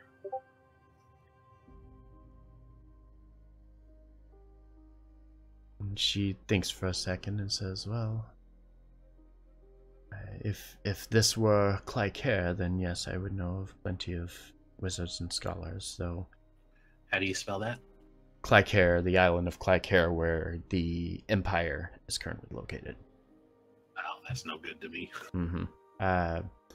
She says there is a very knowledgeable group of wizards there, each one studying the different schools of magic that may be able to help, but reaching them for you will obviously be a bit of a struggle.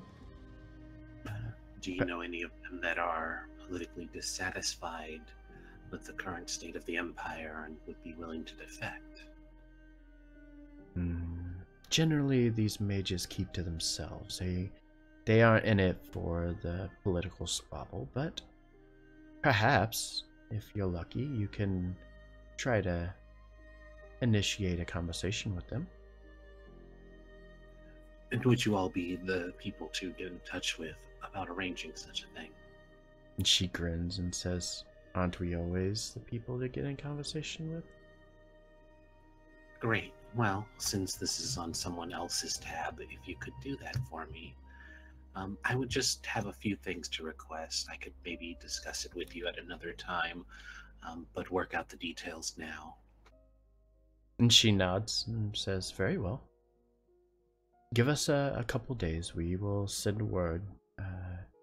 Hopefully, we will hear something back in a few days. I don't have any significant answers as to their ability or desire to want to help anybody else. On another question, when might you be free for drinks or something sometime? Perhaps I didn't make myself clear, young one. I'm not looking or interested in anyone else. Just my job. Oh, I just said drinks. And she looks over the rest of the party and says, is there anything else? There are plenty of mysteries in the realm. Things that you may not know. Things that you may want to know.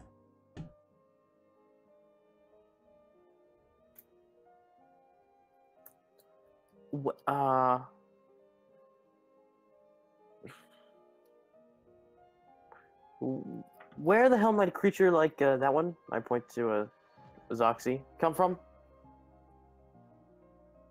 Well, it's quite obvious his friend brought him here. That's true. Well, from where? Do you always question magical things? You live in a very magical world, don't you? You have seen death firsthand. You've seen a guy slaughter half of a city. And you question the ability to call forth a gazer such as this?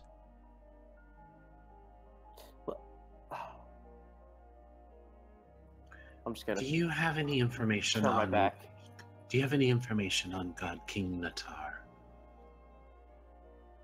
She looks and kind of walks around this time to in between these two guys and reaches over to the one to the north and puts her hand out. And the guy, kind of fumbling through his papers, hands over a paper to him to her and says, well, the God King Natar was a mythological being here and originating from the island of Clycair. He's often described in the same tone as an urban legend. Nobody's actually seen this man god, but those who worshipped him, specifically the original group of the Scarlet Hand, all went insane looking for power, searching the realm to try to find his shrines and trinkets to appease the God King. They grew a bloodlust unlike any other seen within the realm. This led to the king ultimately disbanding the organization and restraining everyone from worshipping such a god. Ever since then, it's been close to 40 years. The people of the Living Isles no longer speak of Natar, and if you hear of him, it's probably through rumor or folklore of such. The Scarlet Hand were speaking of him directly.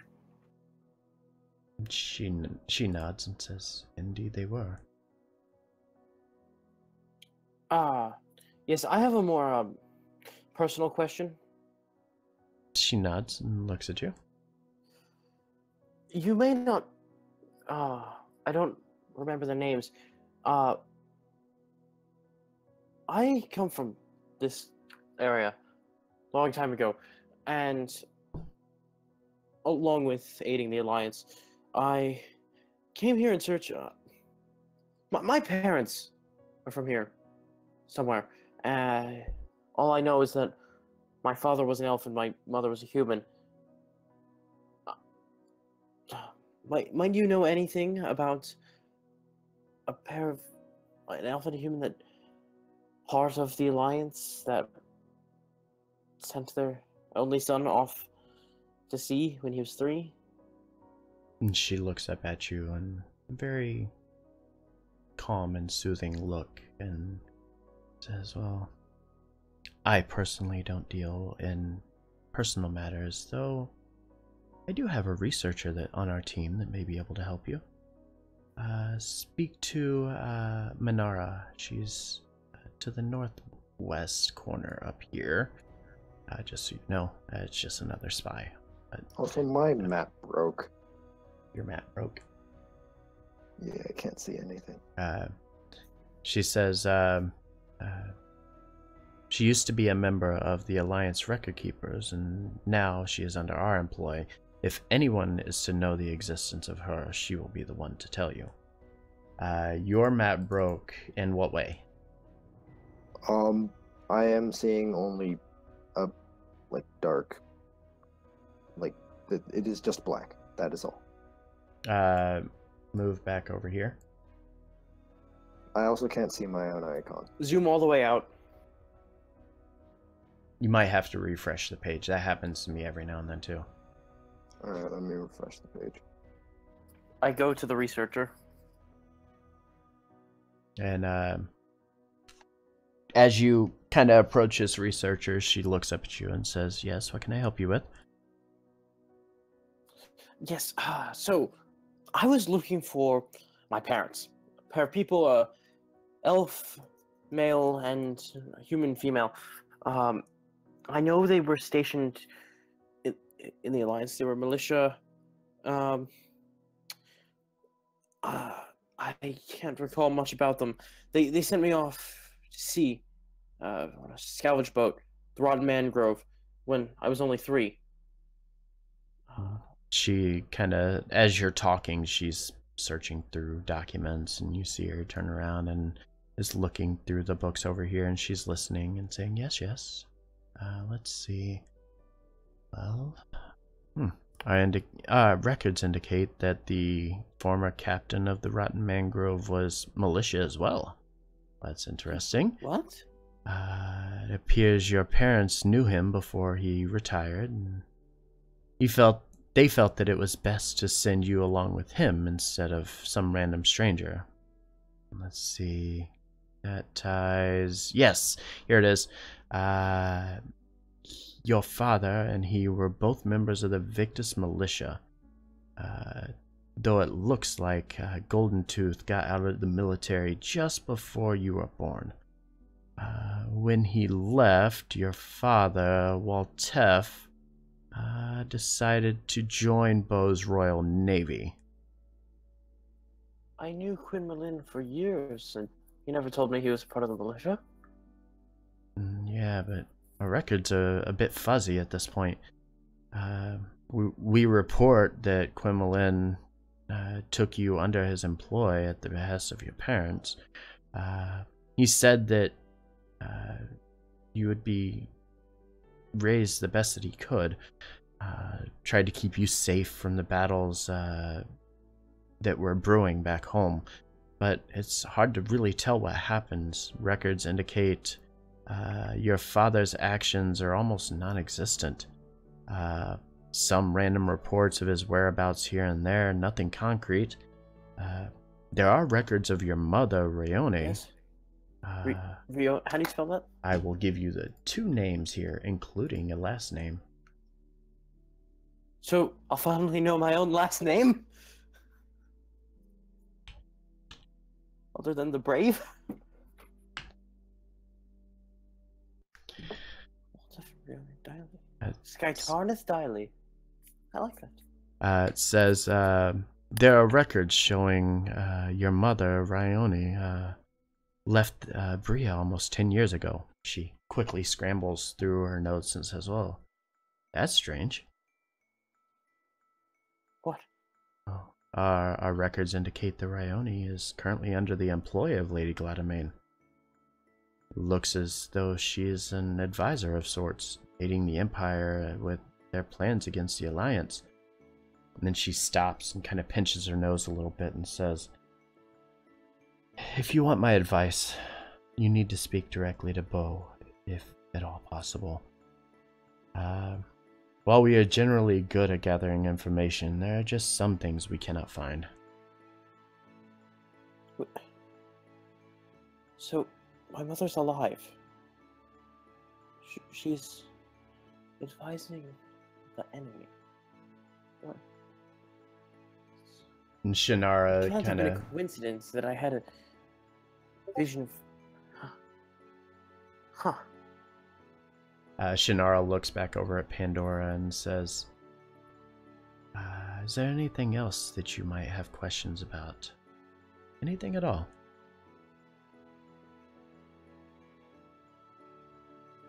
Oh boy, DM puts me on the spot. Let's see.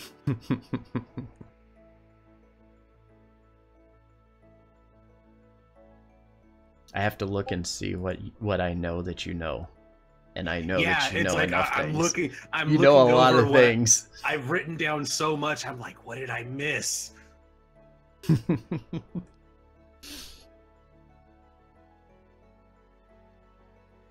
I feel like we covered everything. I've been doing really good about taking notes on everything, and I can't think of what I might be missing. Where might we encounter large frogs, and how do we avoid them? Oh dear God, it was a crocodile. It was a big frog! I didn't like it. How would you know what it looked like? You weren't there. I do have another question. Do you happen to know the whereabouts of any other followers of Kaifon? She looks over to the guy to the south and says, well, there were a few, most of which have been gathered by the cult attempting to wipe Kython's teachings from the realm. The best advice that I can offer to you is... And she stops and it's like she's searching for the right words to tell you and says, perhaps what you already have is the answers that you need. You've been through the Mystic Wilds, no? Out of character, I do believe we have. Yes, you have. Okay. Yes, we've gone that way. It was, we've encountered quite a deal of things there, but there were some ruins there. She nods and says, at one time, those woods were protected by Kaifon. There is a reason that you were drawn to a very particular place.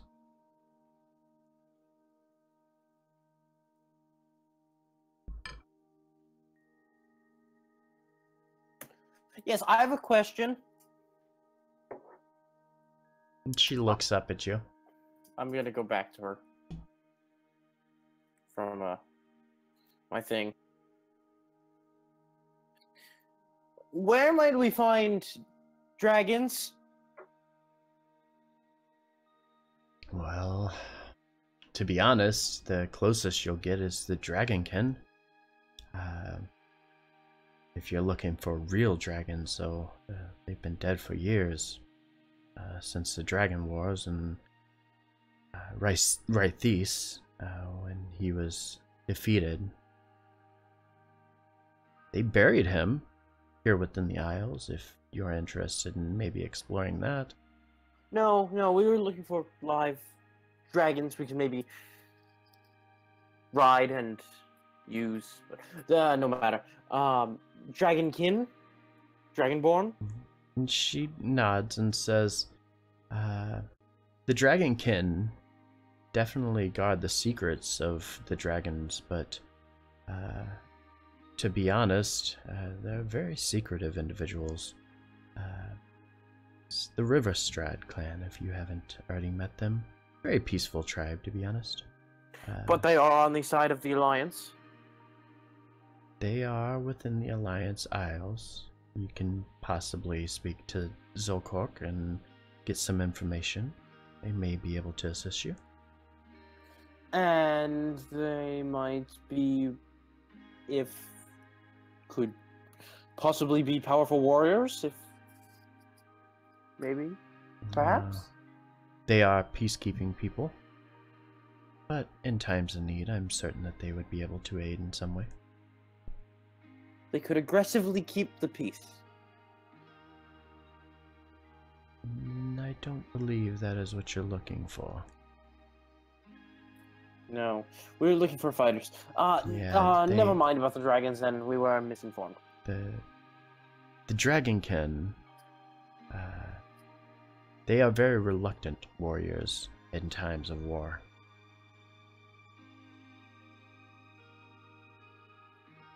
Well, we are very persuasive.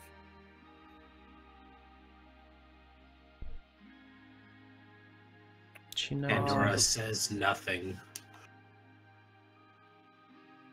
Press Why X would- to doubt. Why would you just utter the word nothing? What was the point of saying that, Dusty?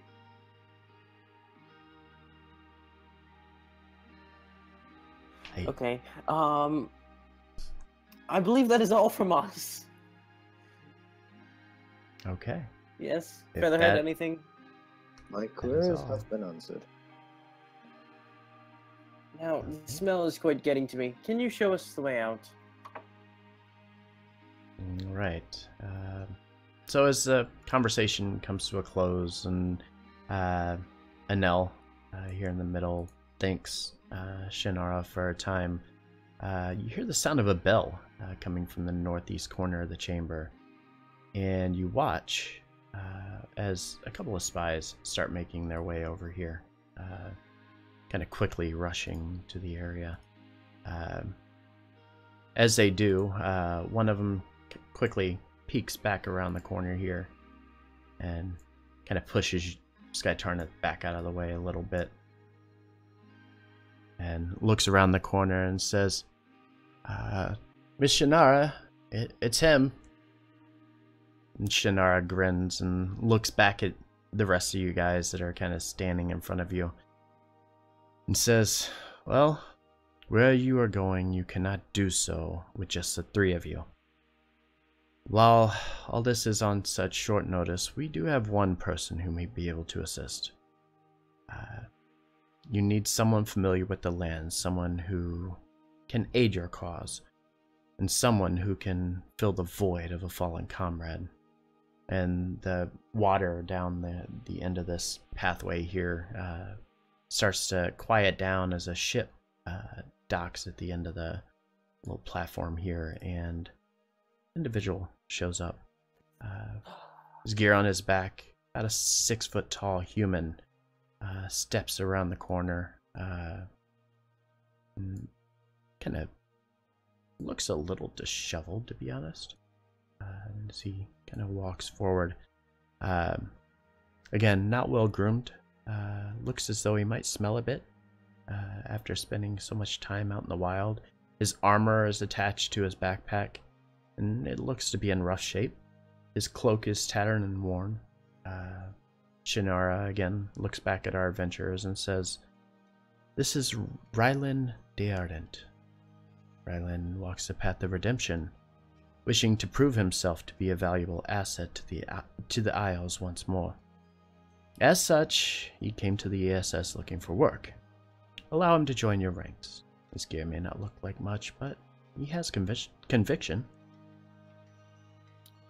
Why, hello there, Rylan. I'll hold out my hand. And Reg, you can see where you're at, correct? I can, but the map is completely... I can't see anything on the map, but I can see Oh, my because you have no... Do you have dark vision? No, you did not. I am but a human. You I are have but a no human. dark vision. Oh, how are these spies seeing anything? Because they're spies. Magic. Magic. It is Dusty, their... can This you, is literally their realm. They can do whatever they want. There. I Dusty, gave you Dusty. some dark vision, or as if you had a torch. Oh, yes, okay. Now, can you Rylan see? reaches out and he shakes Skytarn's hand and gives him a nod. Rylan, what can you do? What makes you worthy or valuable to our team? Oh, I hope to prove that I fight, and I will keep all of you safe.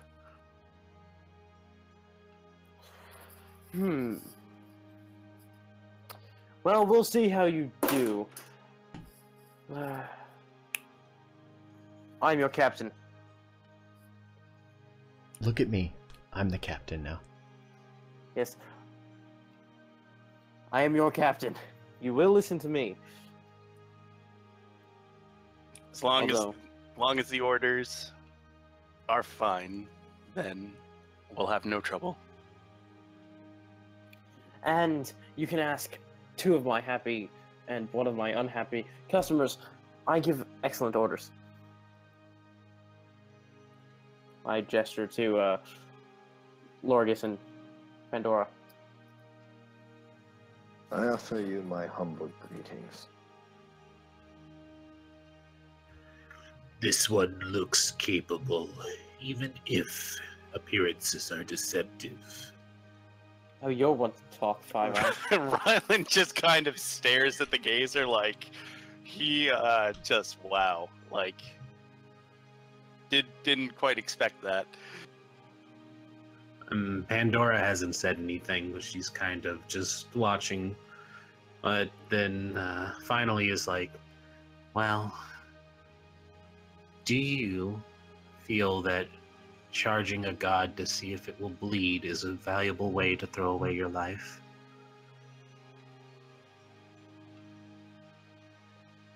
This is a simple, it's a yes or no answer. It's not a trick question. Rylan kind of looks over at the woman who introduced, kind of like brought him in, and just kind of gives her like a, really? This is, really? Shannara kind of looks back over at you and says, "Listen, friend, you said you would do anything, and right now the Alliance needs your help more than ever. You're gonna have to deal with the questions." No, I wouldn't charge a god to see if that was a good way to go out. Good! That makes 1 of the 4th. Alright. Well, I think you've passed the test. Was that a scenario that was going to come up? Oh, let's don't just want to say know. the last one who tried it was slightly disintegrated. Let's hope you don't suffer the same fate. You, so we have Featherhead, Dusty, Five Eyes. What? We had Dusty and Rusty. There we are. That might be confusing, but, You'll get used to him. Good enough. Dusty and Rusty. There we are. All right. So what else are you guys going to do? You have now gathered a ton of information about a little bit of everything, and you have a bunch of leads. Well, I would have suggested staying in town for 3 days till our magical items are ready, but with such a short time limit, I believe we need to go get Mr. Victus himself. Dusty, you have the plans on how to get an inn. And, Yes, absolutely. I took all of that down. good, good.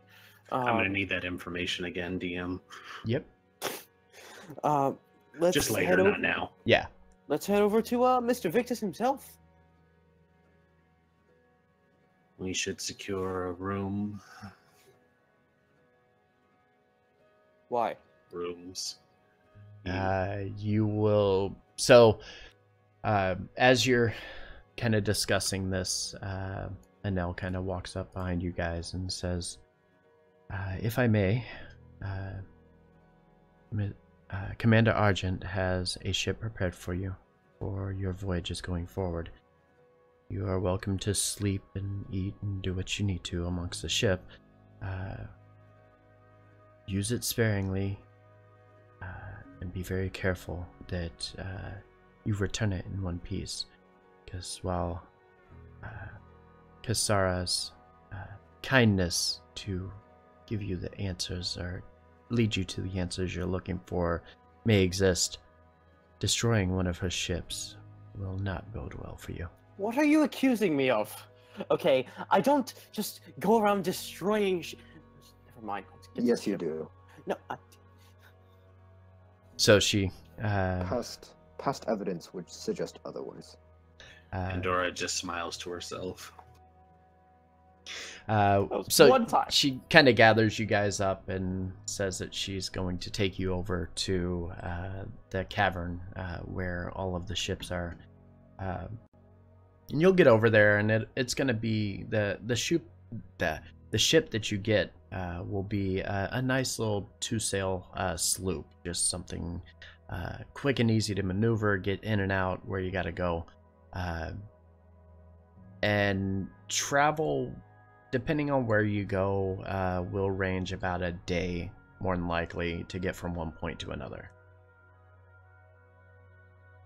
However, with that being said, we now have some new information for you. Let's pull you over to the map.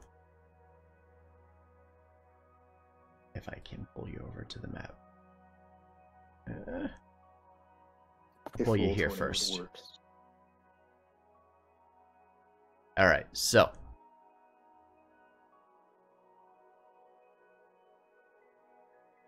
let me zoom out here. You are in the city of Bria, to the west of Nareen here. You have learned of 3 locations? No, you have learned of 2 locations. You have learned of the city of Kalido, which is up here. I have a question. Mm-hmm. How is there a bridge between Bria and Nareen? If judging, it looks about the same distance as from Ashenport to Nareen, and It's a very big bridge. It was a very, very, very big bridge, and these were very intelligent individuals who put it together. Probably had a little help with magic. Or a day to cross. Absolutely, and in its prime, there were markets and vendors and all kinds of other things. It was a very impressive bridge that spanned between the 2 cities, and it was extremely high up off the ground. And before the war happened and the people of Ashenport and the city of Nareen were hit by the king, this bridge spanned between the 2 islands and was a very well traveled. It allowed them to bring goods and services back and forth between the 2 isles. Interesting. So, to your far north, the imperial city of Toledo is now on your map. And you caught word of the shattered tundra to the north of where you were at, which is the home of the Winter Labyrinth. Ooh. You also caught word of the Dragonkin, though you did not catch the name of the city that they were in. With the information that you are gathering from the ESS, they obviously they give you some documents that they've pulled together for everything, and it mentions a city to the southeast called Ketunth. The island shaped like a dragon's head. Island shaped What a like a coincidence. dragon's head. So those are your 3 current locations that you have available to explore. There are more to be found. You've kind of hinted at some of the other stuff, but you haven't gathered enough information about them to be able to visit them yet. Well, I believe we have a plan in order. We, Kalito, save the Victus, find out about my mother, back to the Tundra, get the Twilight Shard, and maybe more on that, and then to Ketunth and get the dragons. And we'll go from there. How does it sound, everyone? Sounds like a well thought out idea. Kalito is priority, but I would like to head back to Ashenport as the wilds there hold something important. Yes, I need to head to Ashenport as well. For something far, far more important. Well, make do for Kalito. Do we have a crew, or are they going to be manning the stuff themselves? So you guys will be manning the ship yourself. As you are gathering everything up and kind of preparing for voyage, and Sky Tarnith looks a little disappointed at the fact that it's this little sloop and not a galleon or anything that he's used to. You guys hear from back behind you a little soft voice that you're familiar with, and says, "You guys are heading out?" And you turn and look, and it's Jeff. Jeff! Yeah. It's like, can I maybe come along and help you?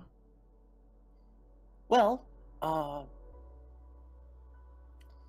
don't see why not. You can help with the ship, help the rigging and the sails, and we have someone you might be interested in meeting back in Ashenport when we get there. But is everyone all right with this? Did you get permission to come? He kind of smiles and says, "Well, actually, yes. When I was speaking with Kasara, I wanted to offer my aid in any way I can. I think Miss Balroris would want me to continue to help the people in any way I can. I feel that maybe coming along with you might help lift my spirits a bit." Well, sounds good to me. You can... no, never mind. Hop on board. All right, so Well, you I'll guys, naturally take up the wheel. and you guys have decided you're heading from here, and you're going to try to make your way to Toledo.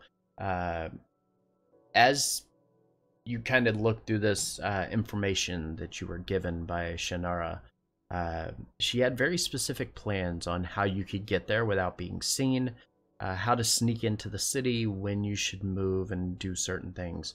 And one of the things that she mentioned is, as you're traveling up towards Toledo, that you're not going to want to go directly across or to the coastline directly across from it, because you'll be spotted if you go there. However, she did mention if you look at the map where Kalito is. You'll see where it kind of has like a bay that comes in a little bit.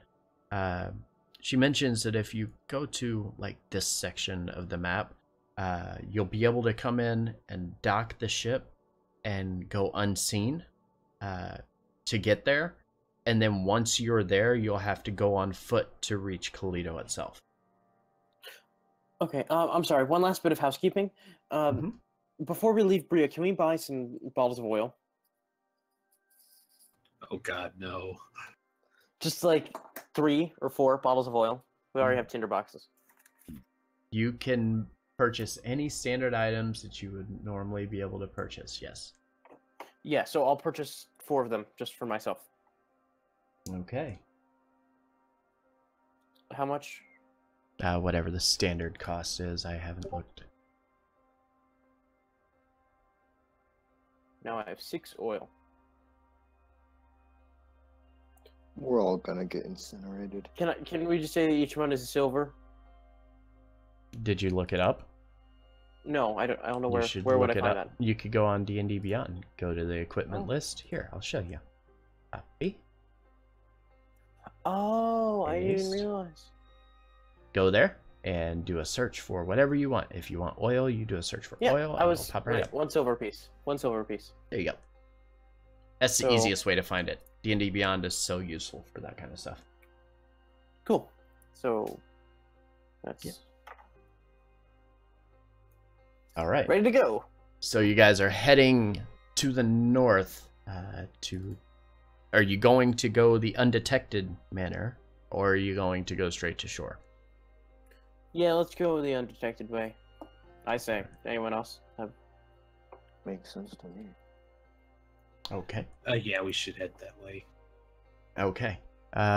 So if you follow the path that she outlined, you're going to head from Bria south and loop around the city or the island of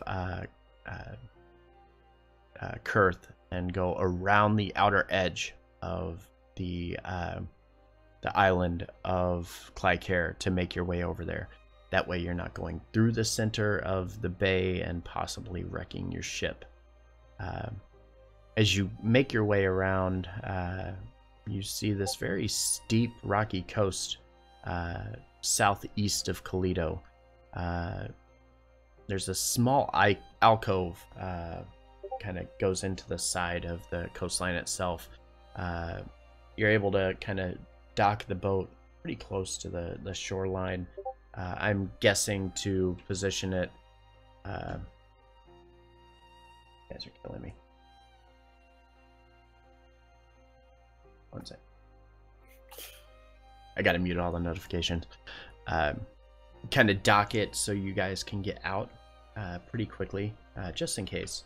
You're able to kind of climb up the side of the path here and start making your way towards just a normal traveler's path. That way it doesn't seem a little suspicious that people would see you walking around the desert all by yourself in the middle of nowhere. Unless you choose to do so, and then you're more than welcome to do that as well. Just let me know what you want to do. No, we wanted to take the one that makes smart you way. The smart way. inconspicuous. Yeah, I assumed. In your travels, though, you are approached by a horse-drawn carriage, moving somewhat slowly on the road. Navigator kind of taking his time with the horse, pacing it, as start to reach the city. He's a good ways out, maybe another 10 miles or so, just not putting stress on the horse. And with that, we're going to take a short break. Cool. Be right back. All right, guys, I'll be right back. Gotta take a quick little break here, and then we will continue and wrap up our last half hour of the session here. Don't go anywhere. We'll be back in just a minute. All right.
I am back.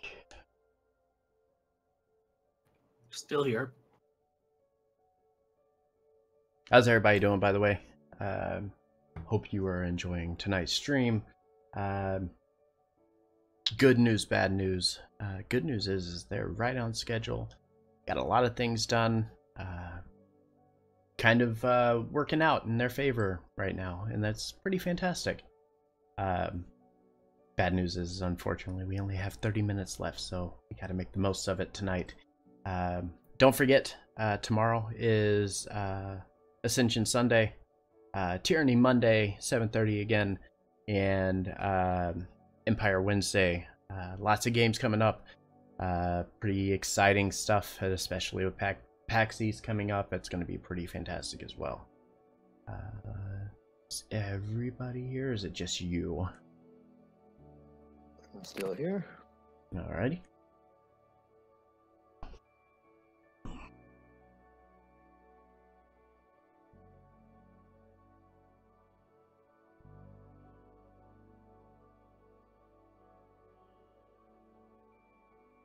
The Hestruck's back, and it's better than ever.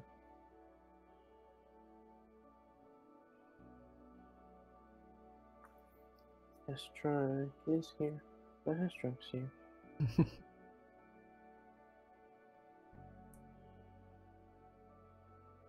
Rez, you here? Yeet. No, Rez. Yeet.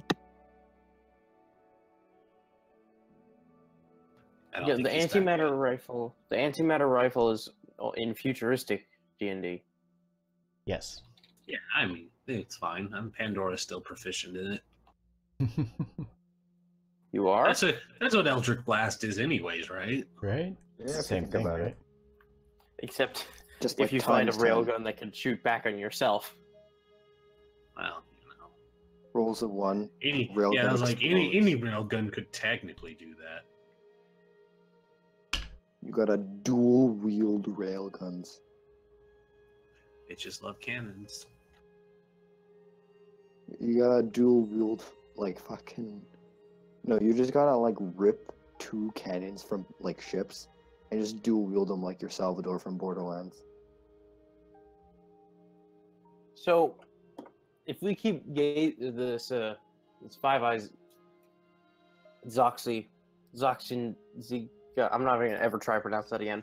Oh no, you have to address him by his full name every time. Then I'll have you address him. If we keep him till the end, can he help us fight against the Empire? Absolutely. If you believe hard enough, he could grow into a full beholder someday. Sure. So, what is Shamalama Ding Dong capable of? Rez fell out of the voice chat again. No, he's offline. Yeah. I think his internet rolled a 1. Okay, so since that's going on, we will continue on from where we were. So you guys are approaching a horse-drawn carriage. It's moving very slowly. Your walking pace is actually faster than this carriage is moving right now. As you kind of walk by, or actually, I shouldn't even ask that. I should ask, do you want him to see you, or do you want to stay behind him? I mean, Is it just one person? Yeah, it's just one guy on a horse-drawn carriage. Sure, let's I don't know. If he does anything, we can kill him. I was going to suggest the same thing. We could get the carriage to go faster. That's okay. Let's just keep walking then. So you're gonna walk past? Yes. Or at least go around. Rez is back. Okay. Okay, one sec. I'm waiting on him. Let me know when he's ready to get dropped into chat. Sorry. So as you kind of walk around the sides of this horse-drawn carriage, man kind of glances over at you and smiles and gives you a bit of a friendly wave.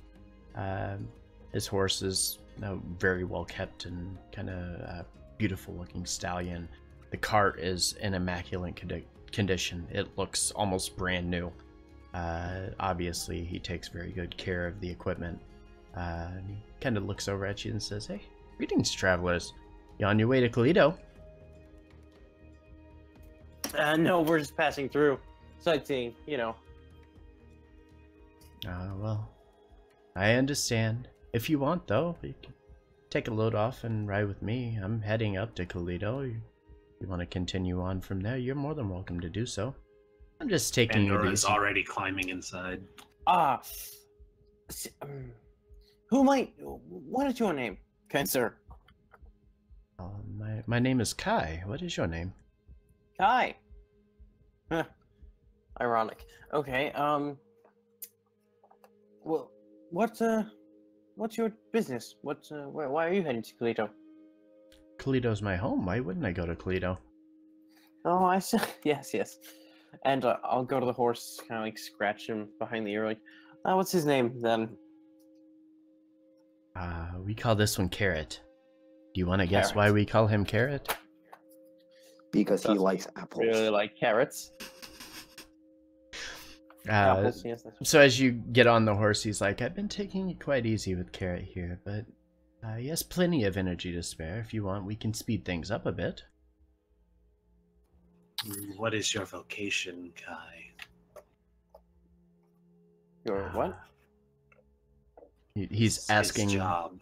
Yeah. Oh, yes. I'm just a commoner. I don't have much. I travel back and forth. I carry individuals back and forth from the cities and between the keep and Toledo and places like that. So this is for a price. He's like, no, friends.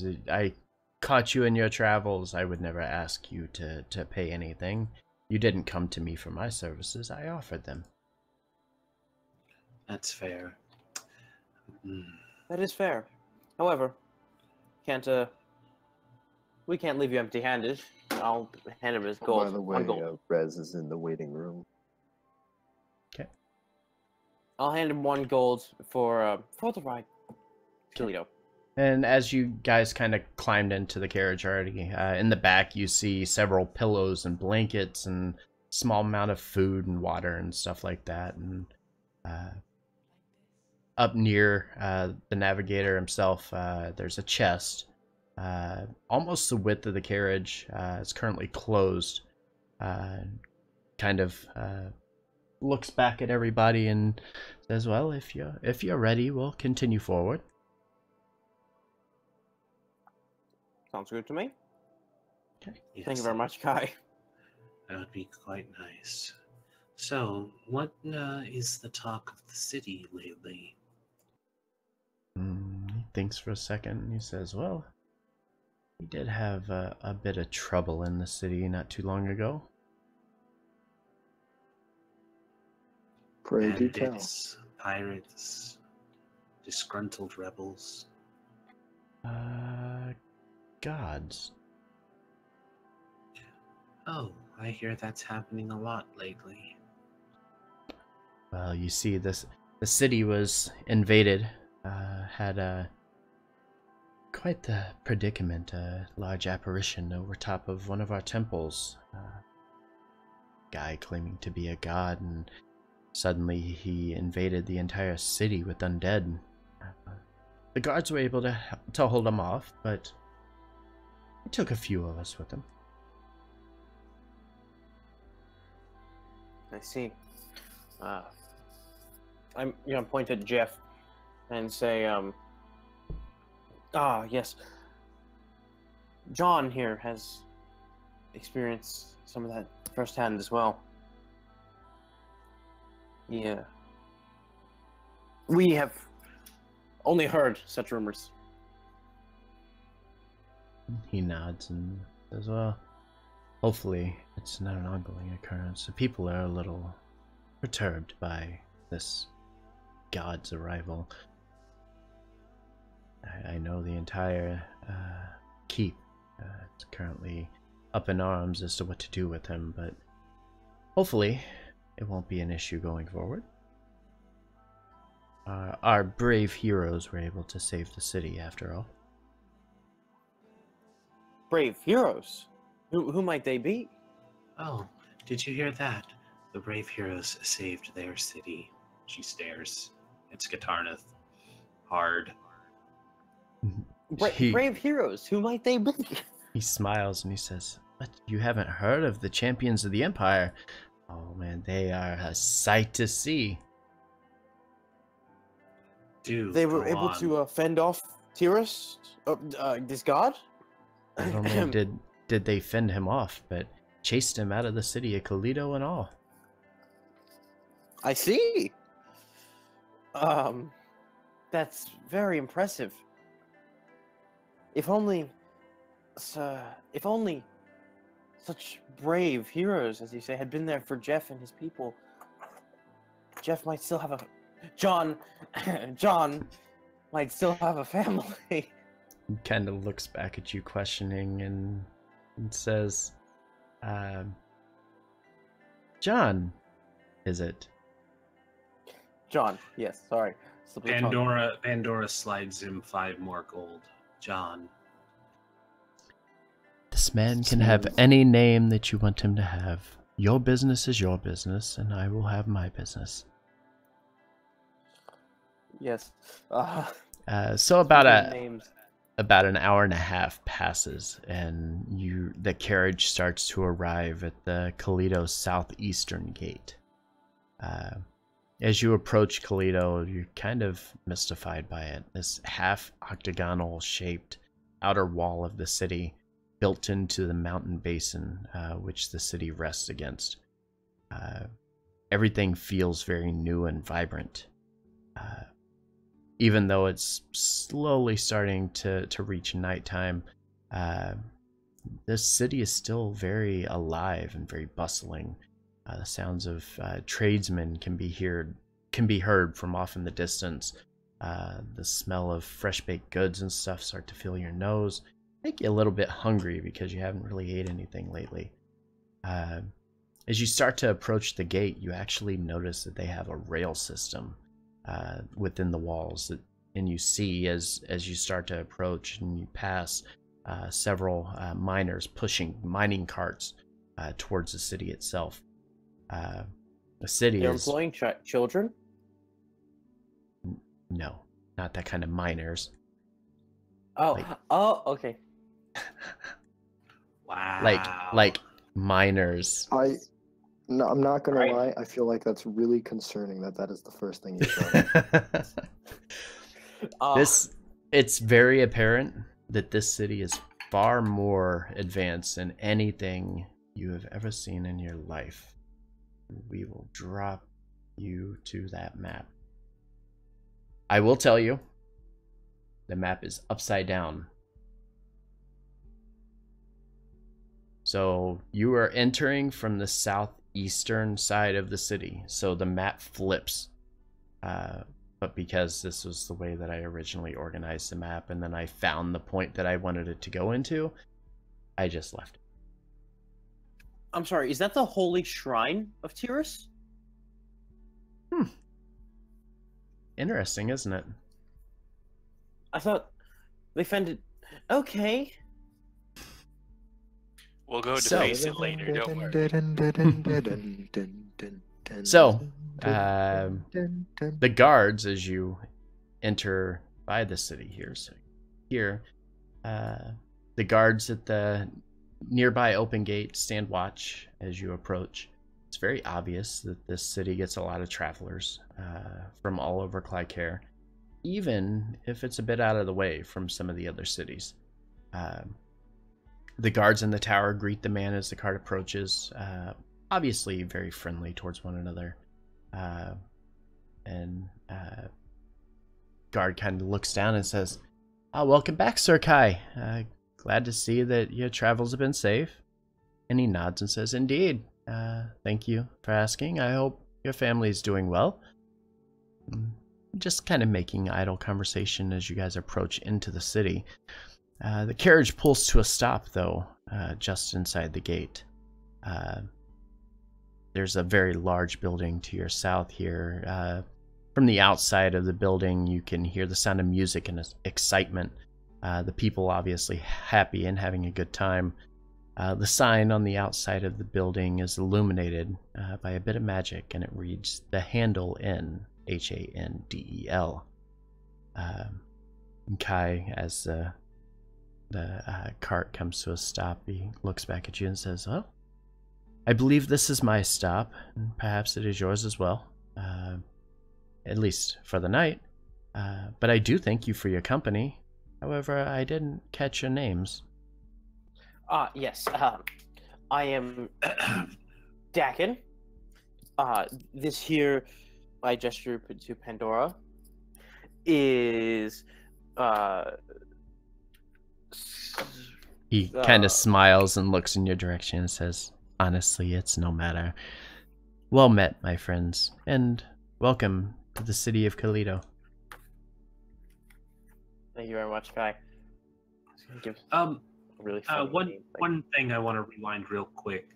When the guard addressed Kai, did the sir title seem like he was just addressing just a general person, or did it have some kind of honorary connotation to it? Give me an insight check. That's what I was hoping for. Here we go. Holy shit. What? You didn't even said hear sir? you didn't even hear him say the word sir. You just heard Kai. I love that dumb stat. That is awesome. Okay, so while we're This is here, the we most should depressing assign thing I've ever ourselves. seen. We should assign ourselves some fake names. Make because sure you write them down. coming up with that on the yes. So Jeff, you put John. He kind of chips up and says, "John it is." I could be, as I just said, Dakin.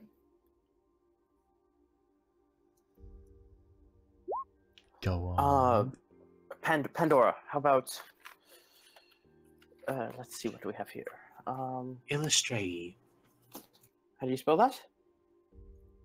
She just laughs.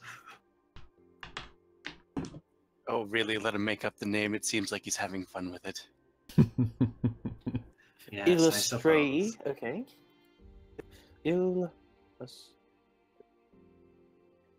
Okay. Lorgus. You could be Lorgus. Oh, that was you. Lorgus. Your name is Lorgus. I like his way better, though. No, it's actually spelled this way. And Wow, nailed it. Nailed it. and Rusty. How about what is your real name again? We should Sorry, call him Jeff. Dryland. Jeff. Jeff it is. Rylan just facepalmed.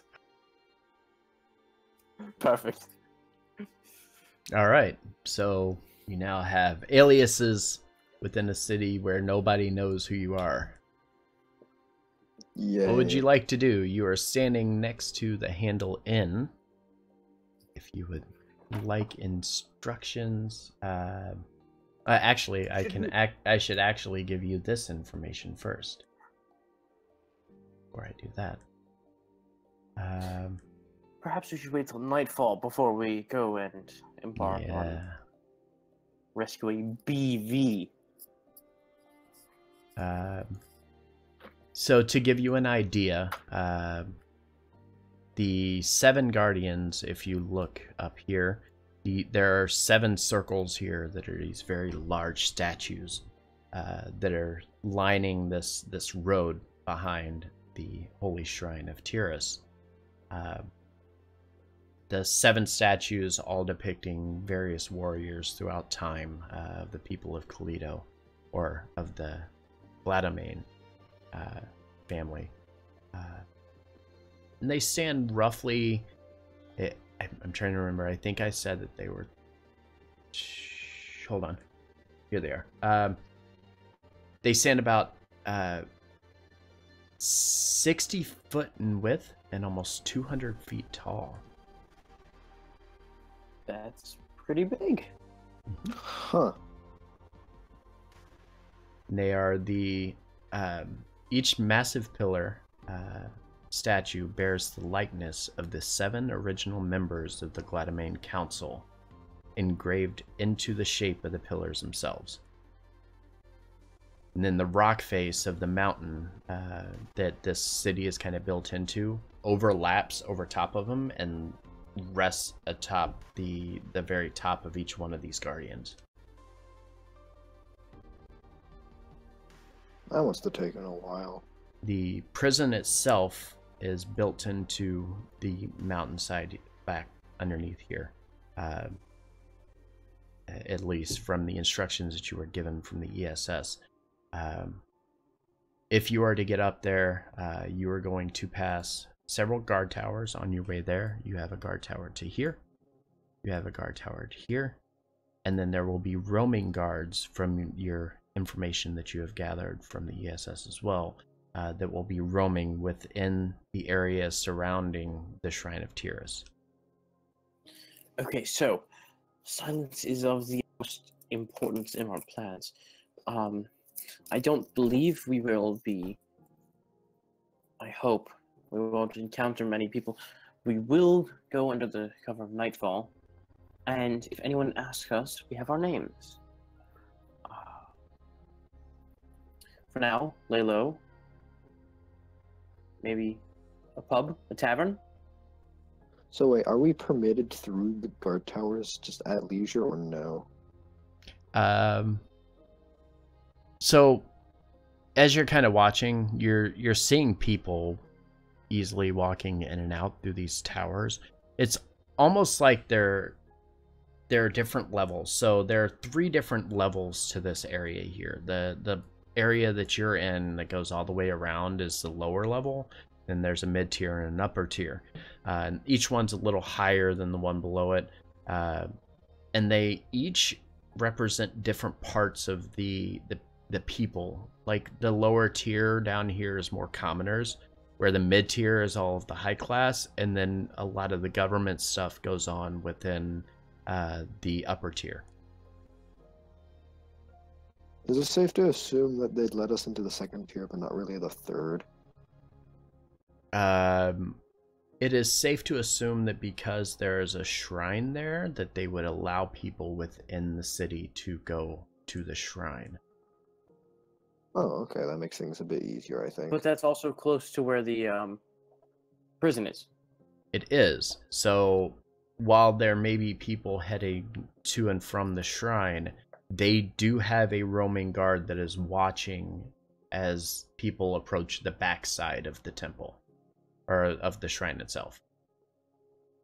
Okay, He's so what time is it? watching to see that. You are currently sitting at, let's see, hour and a half.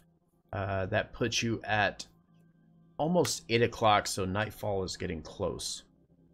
Okay, so quick plan, new plan. Head to the shrine, pretend to pray. Dusty, you could actually pray. We figure out the pattern of the guards, and when there's nightfall and we're still at the shrine,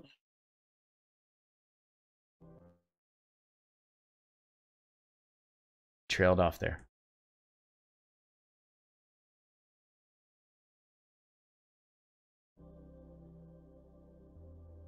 I heard look around, and when we're at the shrine, you cut out after Yeah. that. oh shit, really? Yep. Damn it. Okay, so from the top, plan is get to the shrine, pretend to pray. Dusty, you could actually pray. We wait till nightfall, and when the guard changes, and get up back down to the prison, get BV, get out. How's it sound? We should not go in together. Some of us already stand out enough as it is. Yeah. So, Five Eyes. Pandora, you should give me stay a back up. perception check, Pandora.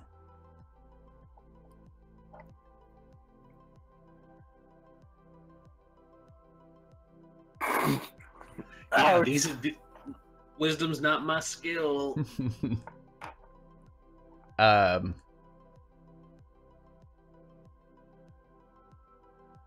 Okay. I want everybody to give me a perception check. I need my. I can't see my sheet on Roll20. I should have it. Let me check. Oh, it's linked to you, but I didn't put it so that you can see it. Hey, Richard, set your thing to being Lorgus. Yeah, give me a second. Now can you see it?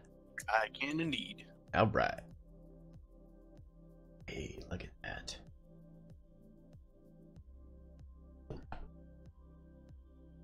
All right. So, while Pandora looks around and sees absolutely nothing, she just sees a bunch of people moving around. The rest of you are It's too bright out here.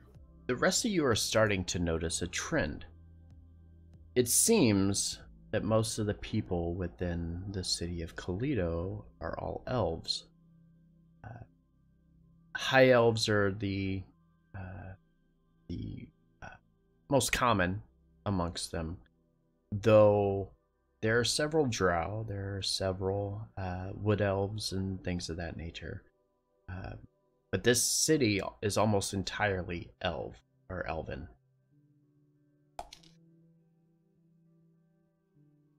So Pandora probably blends in better than all of you. No, I'm half elf. You're Oh, half I elf. I totally wasn't calling out the Birdman. Nope, not at all. I Yes. can fly like stuff. So maybe I can fly above and just watch. I mean, I'm pretty sure most of them have seen, or at least heard of, the bird folk Or before. probably have not. I mean, But again, it's a race. as was mentioned to you, this is a very popular city, even though it's very far out of the way. So it's not unusual for them to get travelers that are very different than them as well. However, what they probably haven't seen before is that, and I'm going to point to the gazer. Oh, he's been in my pocket plane since we arrived. He doesn't float around in the normal populace. Okay. Well, maybe he should stay outside the temple, floating up or around as backup, air support. UAV online. Exactly. All right. I had considered such a thing. Rylan, Yes, you do not look, how should I put it? Very well dressed for visiting a temple. She's gonna take his arm and lead him off to the trader district. You two scope out the area. I'm going to get him into something a bit more not dirty. Okay. and I was never seen from again. Yeah. His body is left in an In an alleyway alley. somewhere. We find a body cavity. This is like no organs. I need fresh blood in order to summon my summon spell, so sorry.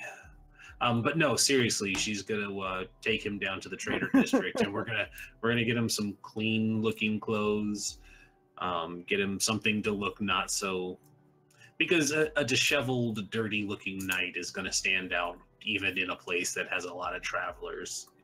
I'm just gonna imagine that he's like Pigpen from the Peanuts, and no matter what he puts on, there's just like a cloud of filth just emanating off of him. That's kind of what I was picturing. I was picturing Pigpen mixed with Sir Davos from Game of Thrones, where it's just a very, very grimy looking knight. All right. And with that, we are going to end our session here. Dank memes. So much knowledge. All right. Give me a second here, guys. I'm going to end stream and I'll be right back. All right. So they've made it to the city of Toledo. They are going to attempt to rescue Bo Victus from captivity and make sure that he is safe and back in Alliance territory. We are looking at 2 weeks from now for our next game, which will be the 14th of April. We may have one person that may not be here. we will see. We'll try to make the best of it if that is the case. But otherwise, I look forward to hopefully seeing you guys tomorrow on Easter Sunday for some more Ascension Sunday, and hopefully get our next level up, because I'm very excited to level up again on that character. Thank you guys for being here again. Hope to see you then, and I hope you all have a very, very good night, and I will see you all very soon.